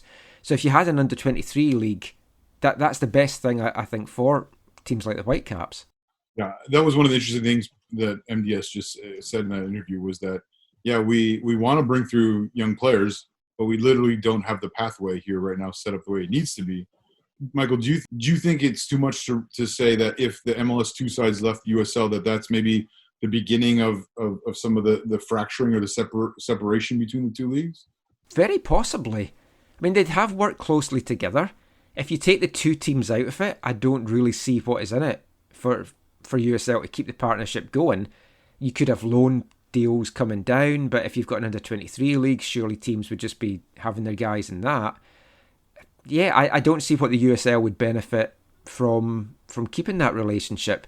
You obviously want to keep MLS sweet, because you don't want them then trying to instigate their own sort of second division tier of clubs or whatever and try and take things away from USL. That would be the only thing. This U23 thing also sounds a little bit like a modified reserve league, right? It basically is. It's all but I think the teams would really be going for it and wanting to win.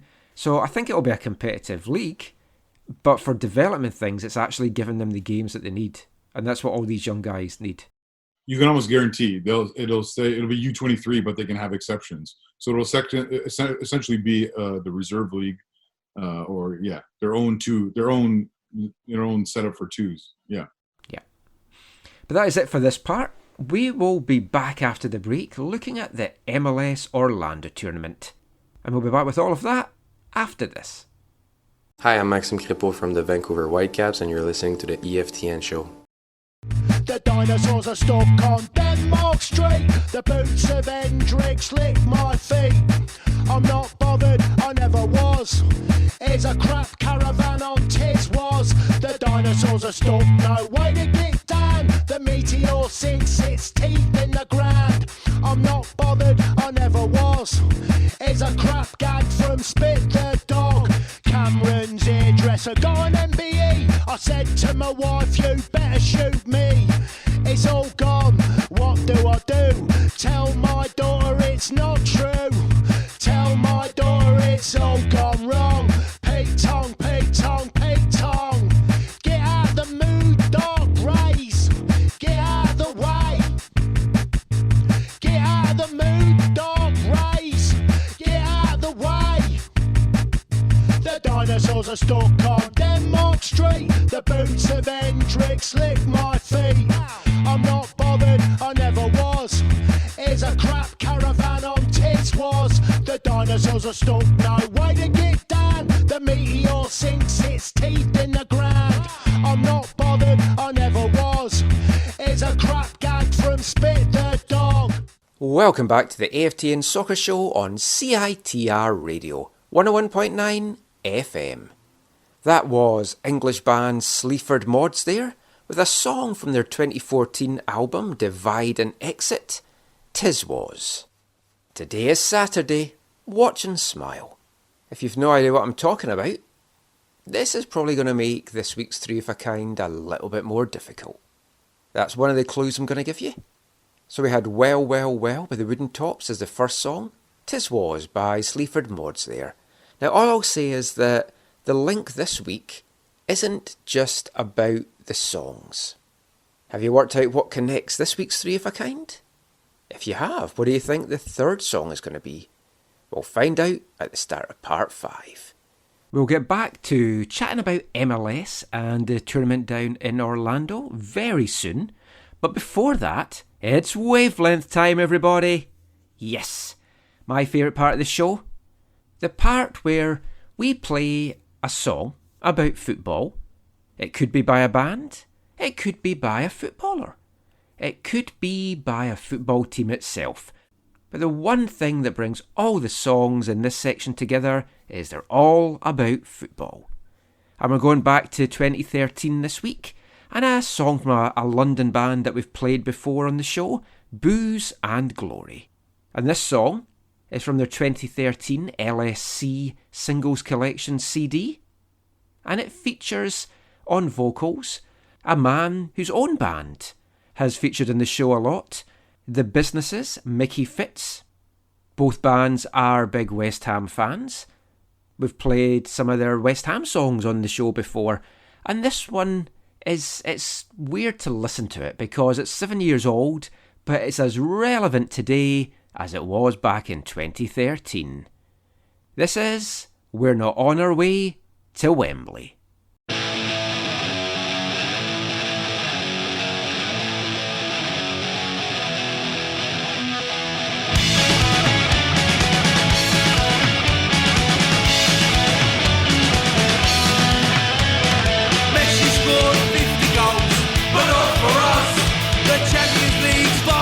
But the championship's too close. Well, West Ham's always chasing dreams. I don't let it bother me. Follow them wherever they go. 'Cause we ain't on our way to Wembley. We ain't gonna win no cups. Our biggest problem is trying to stay up. We ain't on our way to Wembley. We ain't gonna win the league. No matter how much they let us down, West Ham's still our team.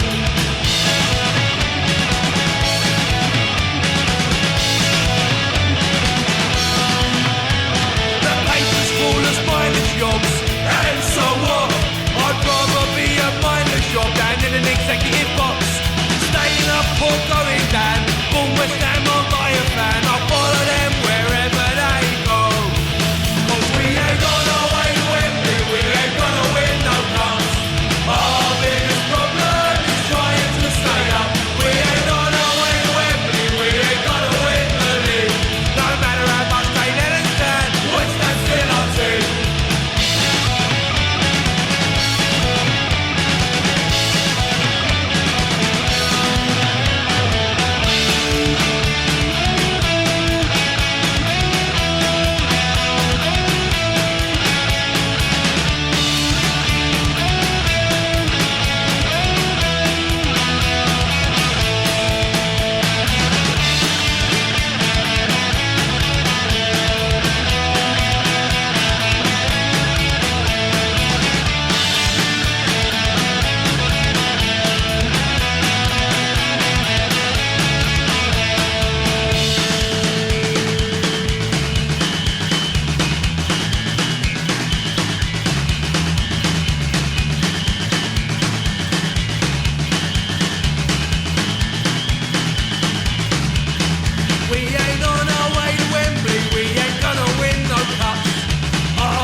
Booze and Glory featuring Mickey Fitz.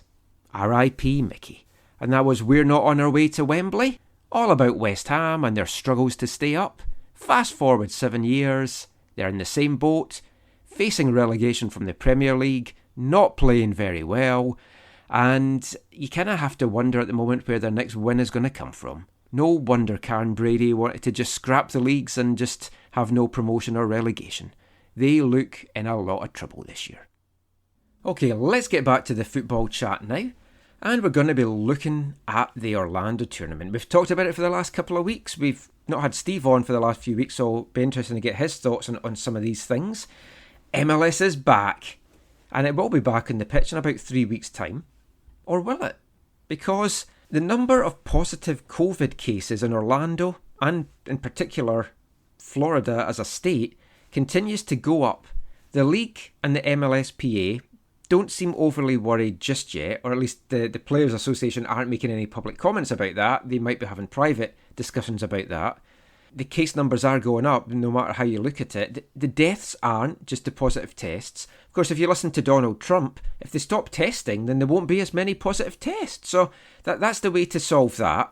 Maybe that's why MLS aren't going to be testing all the catering staff and the driving staff and stuff, because if you don't test them, then you're not going to get a positive test. Just take the temperature, it's fine.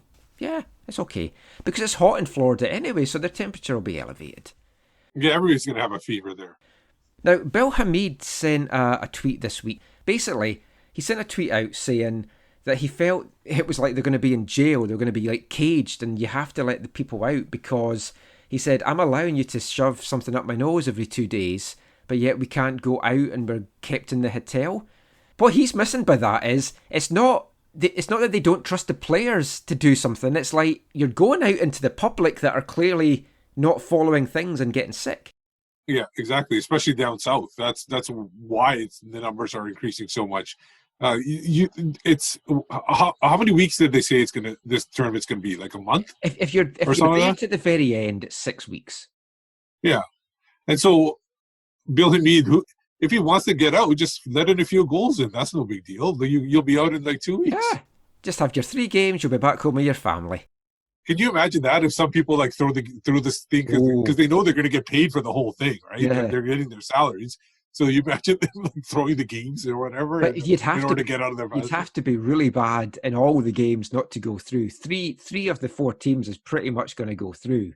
Although there was an interesting thing at the start of last week. I can't remember the website, so apologies for that. But they were basically analysing. They don't understand why MLS have done it this way because the 6 teams in the first group are severely hampered because only the top 2 go through, whereas it should really have been the top 3 that went through. So you've got half the teams in every group, and then you would just have the 3 best 3rd place / 4th place teams that would go through. So that does make a lot of sense. I genuinely wouldn't be surprised if MLS changed that because they haven't released the schedule yet. I don't know if that's because of TV deals, because... Well, we'll come at that in a sec. Going back to like being stuck in the hotel.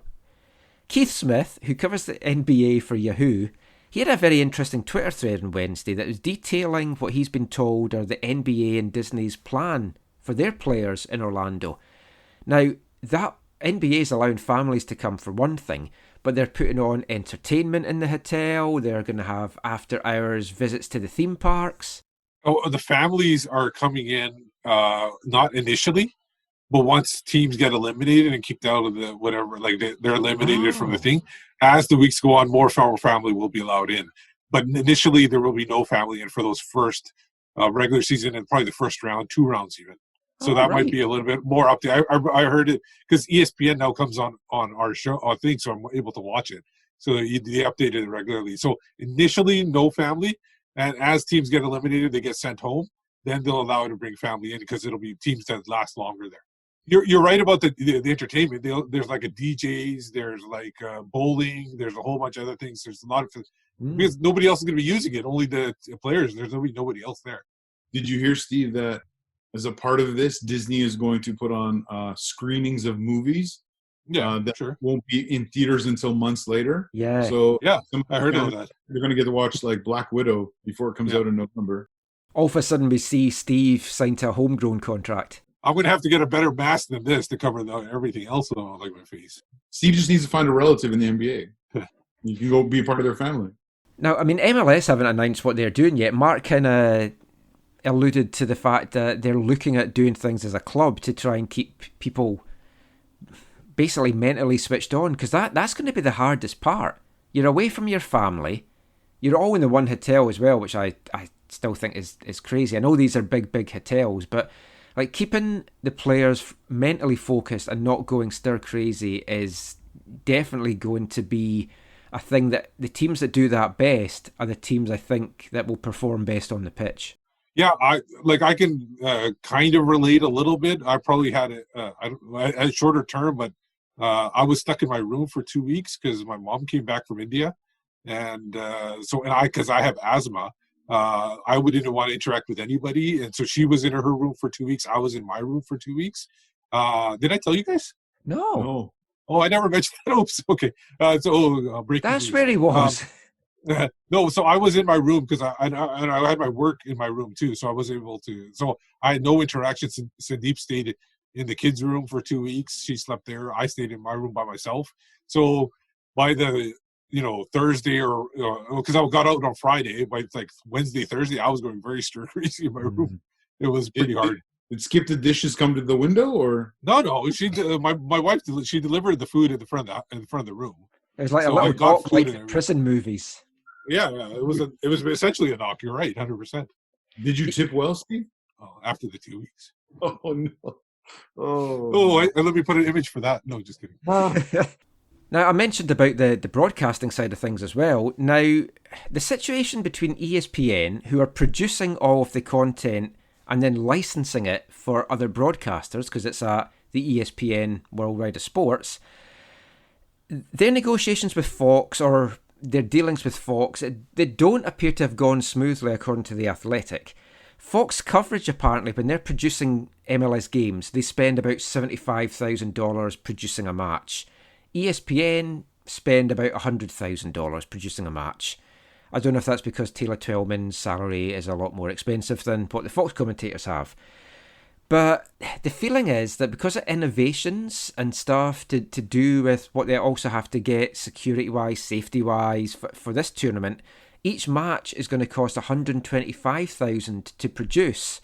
So ESPN obviously are then wanting to recoup that, but Fox aren't wanting to pay anything like that for the game. So there's a little bit of a stalemate, and I think that might be why we don't have the schedule yet.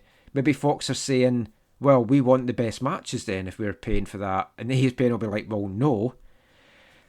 They apparently pay the same amount of money just now for rights. And the rumours are that Fox are quite pissed off that they've not been involved in as much of the consultations about the MLS's back process as ESPN have been. I don't know what the truth of all this is, but it's not an ideal situation, but I understand why Fox would be a bit pissed off with this. Yeah, the thing is, if it's going to be a stalemate and it's going to affect the coverage, then MLS has to come in and make up the difference.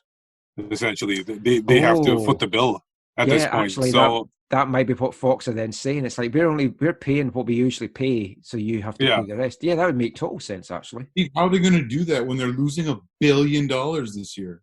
Hey, it's Mickey Mouse dollars. It's fine. They'll just go. They'll get their Mickey Mouse dollars, hand it out. Yeah, I heard this earlier this week too, and yeah. Talking of the broadcasts, we talked to MDS last week and this week about how he'd like these broadcasts to go, and we'll get Steve's opinion in a sec, so we haven't chatted to Steve about this. Now, I've been watching the English games that's back. I hadn't previously been watching any games in Germany or Italy or Spain. So this week, I've seen games with the fake crowd noise pumped in. I've seen games without any fake noise and basically just the players shouting and managers swearing quite a lot. I thought the Premier League did really well with the fake crowd noise. On a whole, there's a couple of times it was maybe just a little bit off, but on the whole, I actually thought they had done pretty well with it. But once I had the games with no fake crowd, I was like, oh, I much prefer this. I just want to hear the managers shouting, the players shouting, and then the benches cheering when there's a goal going in. I'd still like that to happen down in MLS. I think there's no way we're going to get that. I think we're going to get fake crowd noise. And we touched on it in last week's show, because in America in particular, they're just so wary of having any swear words on TV, especially games that might be going out at 6 a.m. as well, Pacific time, that I don't think you'll be getting swear words, so I think we'll be getting the fake noise pumped in. Well, if they're worried about swear words, you just put on a delay, like a 10-minute, even do a 5-10 minute delay, and you can cut those out if the swearing comes up. That might be a lot. But the most likely, yeah, exactly. That's the problem. But I personally don't have an issue with the piped in noise if they want to do it that, or I always thought that the best thing to do would to be like have people that, you know, the people that are watching it, they can sign into an app on their phone, and then they make the noise, and that noise gets, you don't even need to have fake. You could have that coming over the speaker, people talk, yelling about the game and stuff like that. I thought that would be like a way to do it. And I saw that. Well, when you have a whole bunch of people doing it, it kind of melds in and everything, and you don't hear it. People swear I've got apps like that in the crowd all the time. Yeah. So and then I noticed a couple of, I don't know if it was Germany or England. I just saw pictures, but there were pictures of people watching it from home on screens and everything like that. Yeah. And I thought that was interesting too. Like, Yeah, you could do it. You Man could do City it where had it in the stadium. They had like the little faces behind one of the goals that you could pay to do, and then other things they're doing cardboard cutouts. they might have to do that in order to make money. They would sell like the ability to have people on their faces on the screens and stuff like that. I hope they do. I am going to be posing like this with my Mickey Mouse ears on. You pay for that, Michael? I'd pay for that. There's not a lot of things I'd pay for, but I'd pay for that. Moken Gladbach is the club where each game is grown, and they have the cardboard cutouts of their supporters and fans in the stadium, and it's literally grown every match. I'd suggested on their East Fife podcast that East Fife did that, and then once we were back to normal, someone had to take me to all the games anyway as my cardboard cutout. That would be awesome. Anyway, last bit just to wrap this up. So we know MLS is returning. USL announced this week that they've struck a deal with the USL PA. They're going to return on July 11th, and the League One USL will return a week later. We've still no date yet for CPL, but fingers crossed that'll be back soon as well. But that is it for this part. Steve and Zach will be leaving me now. I'll be doing the final part on my own. Just before we go, lads, let everyone know where they can find you online. You can find me on Twitter if I ever show up there at Whitecap's Beat. And just before, I think we should mention, considering we're ending this part here, the big congratulations goes out to Alphonso Davies for being named Rookie of the Year for Bayern Munich in Bundesliga, even though I had no idea this award was even around. I didn't even know they handed out Rookie of the Years and stuff like that in the Bundesliga. Yeah, me neither. They haven't been doing it long. Yeah, and he was the Bayern Player of the Month, Player of the Month for like May or June or whatever, or both. No, not both. I think May, or the first month back, whatever. For me on Twitter, it's at Zachary AM, and like I've said on previous shows, I don't tweet that often unless chaos erupts in the Whitecaps front office. I guess then I tweet a whole lot more. So you're going to be on Twitter a lot then in the coming weeks. So that's good to know. Well, thanks as always for joining us, Zach. Great to have you back on the show, Steve. Hopefully we'll have you back on again soon. And we will be back with the final part of tonight's show, where we've got a couple of our old favourite segments, and we travel around the world with Joe Corona. We'll be back with all of that after this. Hi, this is Andy Rose, and you're listening to the AFTN Soccer Show. Time for Trumpton.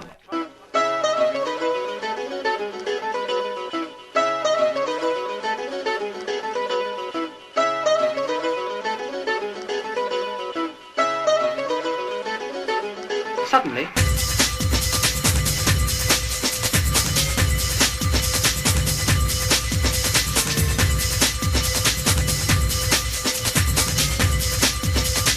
time for Trumpton.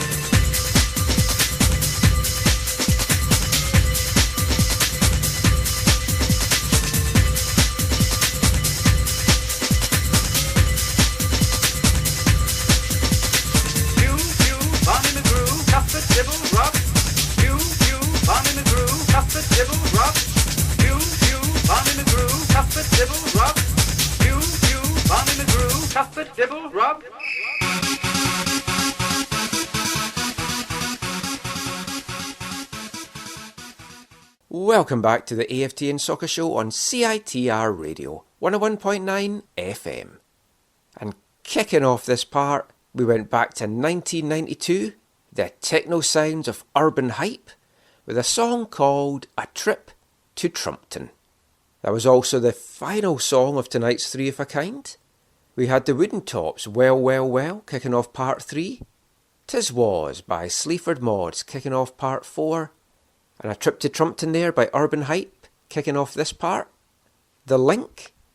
Well, if you got it, well done. If you managed to know what the third song was going to be, even more well done, and please send us your picks for the lottery this week.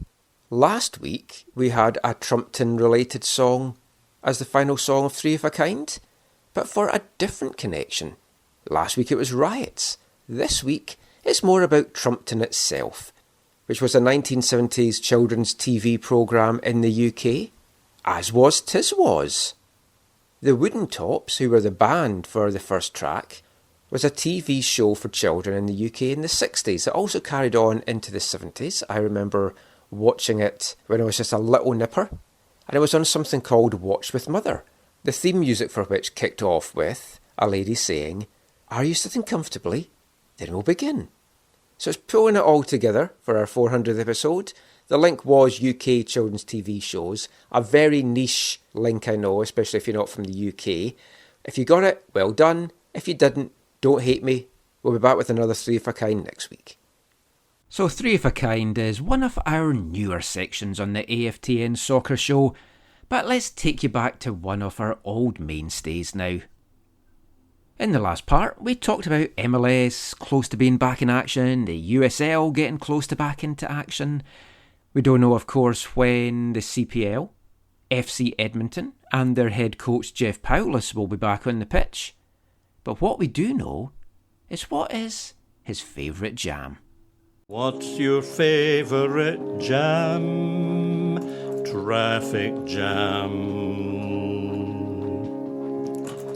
What's wrong with raspberry? What's wrong with plum? How's about a blob of elderberry on a scone? What's your favourite jam? You're sitting at home, you decide to have some toast or a crumpet or a muffin or something, and you fancy some jam on it. What's your favourite jam? Orange marmalade. Oh, on my toast. Is that a jam though? We had this discussion with Steve on the show. He said marmalade, and I'm like, that's not a jam. Oh, that's a good point. You said a jam. Well, I'm going to go with probably. I'm going to go with a strawberry jam, and I imagine it was whatever one that had the less sugar in it. I looked at the grocery store. That's great. What's your favourite jam? Jeff Paulus there, talking about his favourite jam. Let's get back to the football chat now, and it's time to travel around the world with Joe Corona. Still haven't got a snappy little song intro for this segment. Can maybe work on that. But more and more leagues are getting back into action. La Liga, Serie A, they're back. Alphonso Davies's and Zach's Bayern Munich have wrapped up their 88th straight German title, I think it is. It's hard to keep track, they just win so many of them. Oh, it's just 8th, I'm being told. Right, okay. And they were back on the pitch in England as well this week. The Premiership got back into action, the Championship too, and we had the League Two playoffs, which was what I enjoyed watching the most. It was great, as we kind of talked about when we were talking about MLS, just to hear the players shouting and the management and everything like that. Also my kind of level of football that I really enjoy, so that was good fun. But it does certainly feel that there's a lot of twists and turns along the way before this English season is out. Maybe not obviously at the top of the Premiership, with Liverpool just needing one win now to clinch their title. The relegation places certainly look like they might go down to the wire. Promotion from the Championship too. And of course you've got the League One and League Two playoffs to look forward to. But one positive, good news story that did come out of England this week that I want to touch about, because we kind of mentioned it on previous shows as well, and that was from the National League. League leaders Barrow got the promotion they've been waiting 48 years for, 48 years of heart. It was going to be heartbreaking for them if they were denied getting their place back in the Football League after unceremoniously being voted out of it in 1972. They've gone through money troubles in that time, their supporters have stuck with them, and it's just a great feel-good story really from English football this season. They're going to get promoted, they're going to take their place in League 2 next year. Well done to them, absolutely delighted for them. And if you don't know Barrow's plight in the past and what's happened to them, just Google Barrow FC and check out Wiki and you'll hear the whole story. In Scotland though, wow, things are still rumbling on there. Hearts and Partick Thistle are taking legal action against the Scottish League, against their relegations. Hearts relegated from the Premier to the Championship. Partick Thistle relegated from the Championship into League 1, where East Fife play. Thankfully, Thistle's Dario Zanata used his relegation clause to get out of his contract because he always scores against East Fife. So he won't be a guy to kind of plague us next season, or at least not with Partick Thistle, because we still don't know where his future is going to lie. But both teams are taking legal action against the Scottish League. They're looking for between them £10 million in compensation for being relegated. They say it was unfair. Both teams were bottom of their respective leagues. It is, in Partick Thistle's case, justified because they were 2 points off the team above them and they had a game in hand, and that game in hand was from playing a cup game. So very, very harsh on Thistle. They're looking for £2 million. Hearts are looking for 8. Incredible stuff, really. And it's really pissed off the other teams in the Scottish League who are looking at their articles of association as well to see if they can even expel both teams from the Scottish League altogether. So that's got a lot of way to run. Hearts are saying that they reserve the right to file an injunction to stop the Scottish Premier League getting back into action on August 1st, so we'll see what happens there.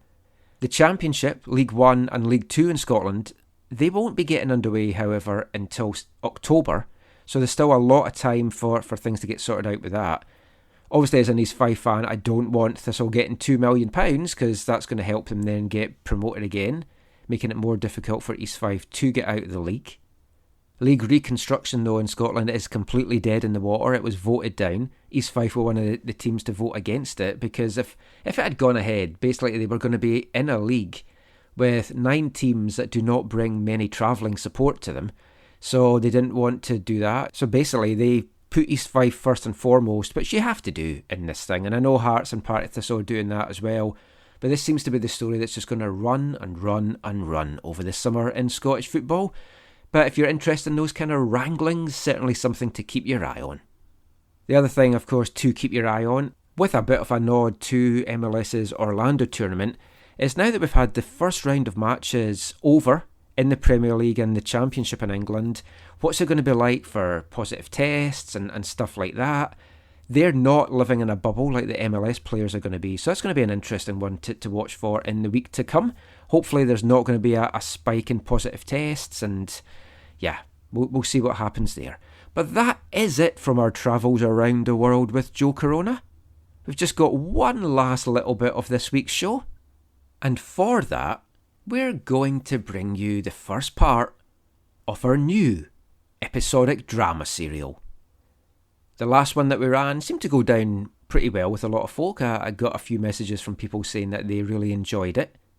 We'd hoped to do another one sooner than now, but the last couple of episodes have been jam-packed really, so I thought, well, let's just keep it and kick the next one off for the 400th episode. So that is exactly what we're going to do now. So as I said for the MDS chat, sit back, grab another hot beverage of choice, another chocolate digestive, and enjoy this story from the 1958 Roy of the Rovers annual. This is Wanted For Wembley by Harry Clements.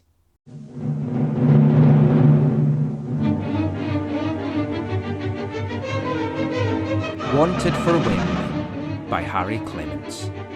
Part 1. Fit only for the rubbish heap. One more pair of boots to come, Ted, said Robbie Rennick, counting the pairs of football boots laid out on the cobbler's bench. Robbie Rennick was just a junior member of the staff of the famous Milton Rangers FC, but Robbie had ambitions. One day, he meant to be a big star, but he knew he had a long way to go yet. For the moment, he had to be content with an occasional game for the third team. Although Robbie was the youngest member of the ground staff, he still felt his share of pride at the fact that Rangers had had their most successful season and had reached the final of the FA Cup at Wembley. It was the first time they had done that in their history. Robbie obviously wasn't going to play in the great match. In fact, he wasn't even going to see it, for he hadn't been lucky enough to get hold of one of the few tickets that had been allocated to the club to share amongst its staff. But he could still get a thrill out of giving a hand to get everything ready for the match. It made him feel great that he had really had a part to play in this greatest event of the football year. "Whose boots are we short of?" asked Ted Jones, one of the training staff, who was responsible for seeing that the team's kit was in good order. Robbie checked off the pairs of boots which were turned upside down on the bench to reveal, on each instep, the initials of the owner, picked out in brass brads. "Jack Rush!" exclaimed Robbie, naming the Rangers' brilliant international centre-forward. "Gosh, what a tragedy if he turned up at Wembley without his boots. We're relying on him to score the winning goal. OK, Ted, I'll go get them."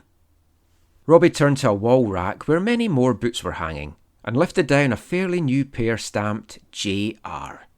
Robbie began to pack the boots carefully in a hamper.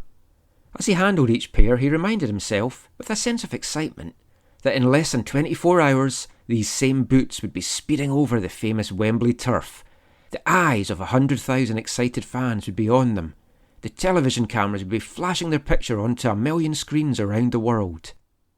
He picked up the pair intended for Jack Rush and smiled to himself as he ran his fingers over the leather. If the hopes of Rangers fans came true, he was holding in his hands the very boots that were going to send the ball crashing into the net past a dismayed goalie to bring the cup home to Milton. Robbie packed the last pair and fastened the hamper down. "Good," nodded Ted. "Just carry that down to the entrance, and that's our job finished. The rest of it is up to the boys tomorrow." At the entrance to the corridor under the big stand, the assistant trainer was packing the rest of the kit into a van, which would take it to Wembley, ready for the great game. The Rangers stadium was almost strangely quiet and deserted. For months now, as the team fought its way through round and round of the cup, it had been the scene of mounting excitement, of celebrations and triumphs, but now, on the eve of the biggest match of all, the place was hushed and empty, a last lull before the scene shifted to its great Wembley climax. Having delivered the hamper and seen it safely aboard the van, Robbie went back to the cobbler's den to see if there was any last clearing up job that needed doing. But Ted Jones had already hung up his white coat, put on his jacket and gone home. Robbie was about to follow him when he spotted something lying in a dark corner on the floor under a low shelf. As he went to pull it out, he saw that it was an old, battered and discarded pair of football boots. They looked quite unfit for further use, and Robbie had decided to toss them in the rubbish bin on his way out. When he casually turned them over and glanced at the initials stamped into the instep, though, he gasped. "Gosh, JR! These old boots belong to Jack Rush," Robbie exclaimed. "Wow, I bet they've seen some exciting times and kicked many a match-winning goal for the Rangers. Wonder if Ted Jones would let me keep them as a souvenir. He's hardly the chap to give me permission. I know, I'll ask Jack Rush himself next week." Robbie put the much-patched boots on a shelf. Then he thought better of it. Somebody else might come along and throw the boots away before Monday morning. No, he couldn't let that happen. So he wrapped the boots in a sheet of brown paper, tucked them under his arm, and took them home with him. When he arrived home, he found his elder brother Dick carefully ironing and pressing a uniform. Dick Rennick belonged to the Volunteer First Aid Association in his spare time. "Must look my smartest for Wembley," Dick said with a cheery wink. "Lucky blighter," Robbie said enviously. "I'm on the Rangers staff, yet I've got to watch the game next door on Harry Harper's TV, while you're going to be at Wembley as a first aid man." "But I shan't see the match. Don't forget my post is outside the ground," Dick pointed out. "But you'll be there in the thick of it all, with the crowds and the excitement.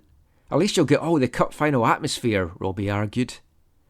"Yes, and when I hear the crowd inside the stadium cheering for a goal, I won't know if we've scored or whether Hardwick have got one against us." Dick reminded his brother. It'll be enough to give me heart failure. I'll be a stretcher case myself before the game's over. He broke off with a grin as he noticed a parcel under Robbie's arm. Hello? What you got there then? He asked. Robbie proudly unwrapped the boots. His brother inspected them with disgust. Phew, what old rubbish. Mum will have something to say if she knows you brought them into the house. You'd better chuck them in the dustbin. But they belong to Jack Rush, cried Robbie indignantly. I brought them home so that they wouldn't get thrown away. I'm going to ask Jack if I can keep them. Oh, you and your Jack Rush, taunted Dick. You think he's the only footballer in Rangers, don't you? Dick had a pretty high opinion of Jack Rush himself, but amused him to pull Robbie's leg. No, I didn't say that. But Jack Rush is the finest centre-forward in the world today, Robbie broke in hotly. He's a first-class sportsman too, not big-headed like some of the others. He talks to me and gives me training tips, just as if I was one of his pals in the first team. Wouldn't surprise me if he gets a hat-trick tomorrow. I certainly wouldn't like to be in Hardwick's goalie's shoes at Wembley. All right, keep your wool on, chuckled Dick. I was just pulling your leg. I think a lot of Jack Rush too. Oh well, you better shove those old boots out of sight. Robbie carried the boots up to his room and put them away in a cupboard. The following morning, Dick left the house early to get to Wembley, while Robbie, left at home with nothing to do, roamed the house restlessly. Just before lunchtime, he switched on the radio to listen to a sports programme in which a commentator was going to make a last-minute summing up of the prospects for the cup final. Anything can happen at Wembley, and it's never safe to try and pick the winner, Robbie heard the commentator say. But I'm going to stick my neck out and say that I think Hardwick City will beat the Rangers. Rot! Absolute piffle, Robbie snorted at the radio set. Hardwick are the more experienced team, the commentator continued. It must be remembered that they still have 8 players of the side that won at Wembley 2 years ago. But a great deal will depend on the first few minutes, when the teams are trying to get over their Wembley nerves and settle down into the game. That's where Hardwick will have a big advantage. What about Jack Rush? Robbie demanded, shouting at his radio. As if in answer to the question, the commentator went on.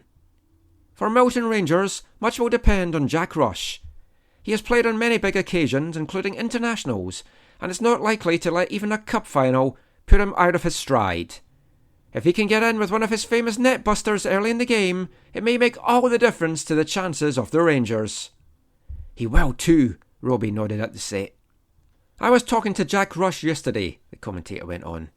He was one of the most modest of men, and would make no predictions, but when I asked if he hoped to have his shooting boots on, he told me that he has no doubt about his boots, an ancient but much-loved pair that he has worn in every match, big or small, since he first became a professional footballer. Jack laughed when he told me that his pals think he should have thrown the boots away ages ago, but they've proved to be such lucky mascots that he refuses to wear the new pair he was given to break in. So he'll be wearing those old boots to tread the famous Wembley turf, and... click. Robbie suddenly switched off the radio. His face had gone white. He was thinking of the boots up in his cupboard. Gosh, Ted and I must have made a mistake. We packed an almost new pair.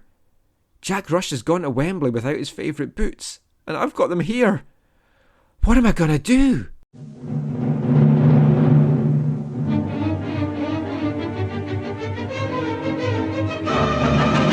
What will Robbie do? Can he get those old boots to Wembley in time for Jack Rush before the cup final starts? How will Jack Rush play without his boots?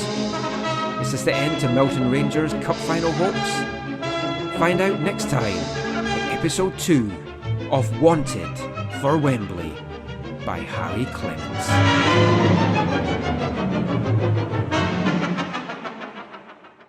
Exciting stuff there.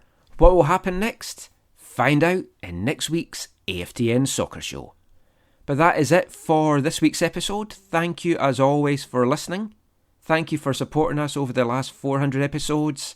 All the extra podcasts as well. There's going to be one of those coming out to subscribers very soon, so watch your inboxes for that. We've enjoyed doing these shows. We feel we're still going strong and we've got a lot more in us. Let's see how long it takes us to get to 500. Remember, you can give me a follow on Twitter at AFTN Canada, on Instagram at AFTN Soccer, and check out our YouTube channel at AFTN Canada. If you've any interest in Scottish football or East Fife with me harping on about it over the last few years, or even if you just want another football podcast to listen to, a couple of weeks ago we launched one called Glory Days of Gold.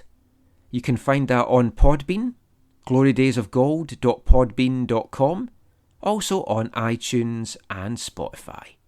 We had a week off from that one this week, but we're going to be back next weekend with episode 4 of that, so yeah, check that out. We'd really appreciate that. But until next time, thanks for listening, take care, and mon the Caps. Bye everyone.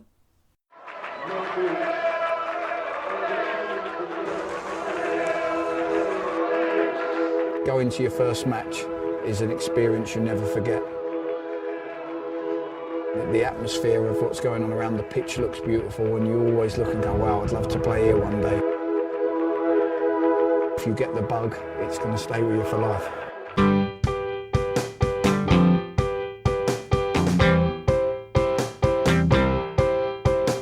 10 minutes left, yeah, but there's still some time. It's not the final score. We need more than the numbers we're given. Show us you live and breathe the game.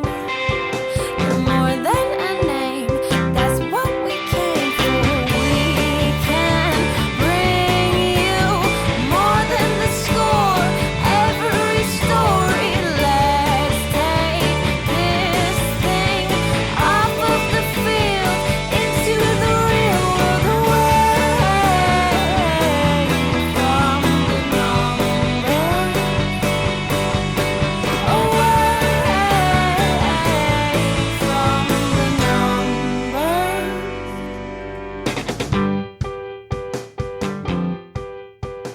numbers.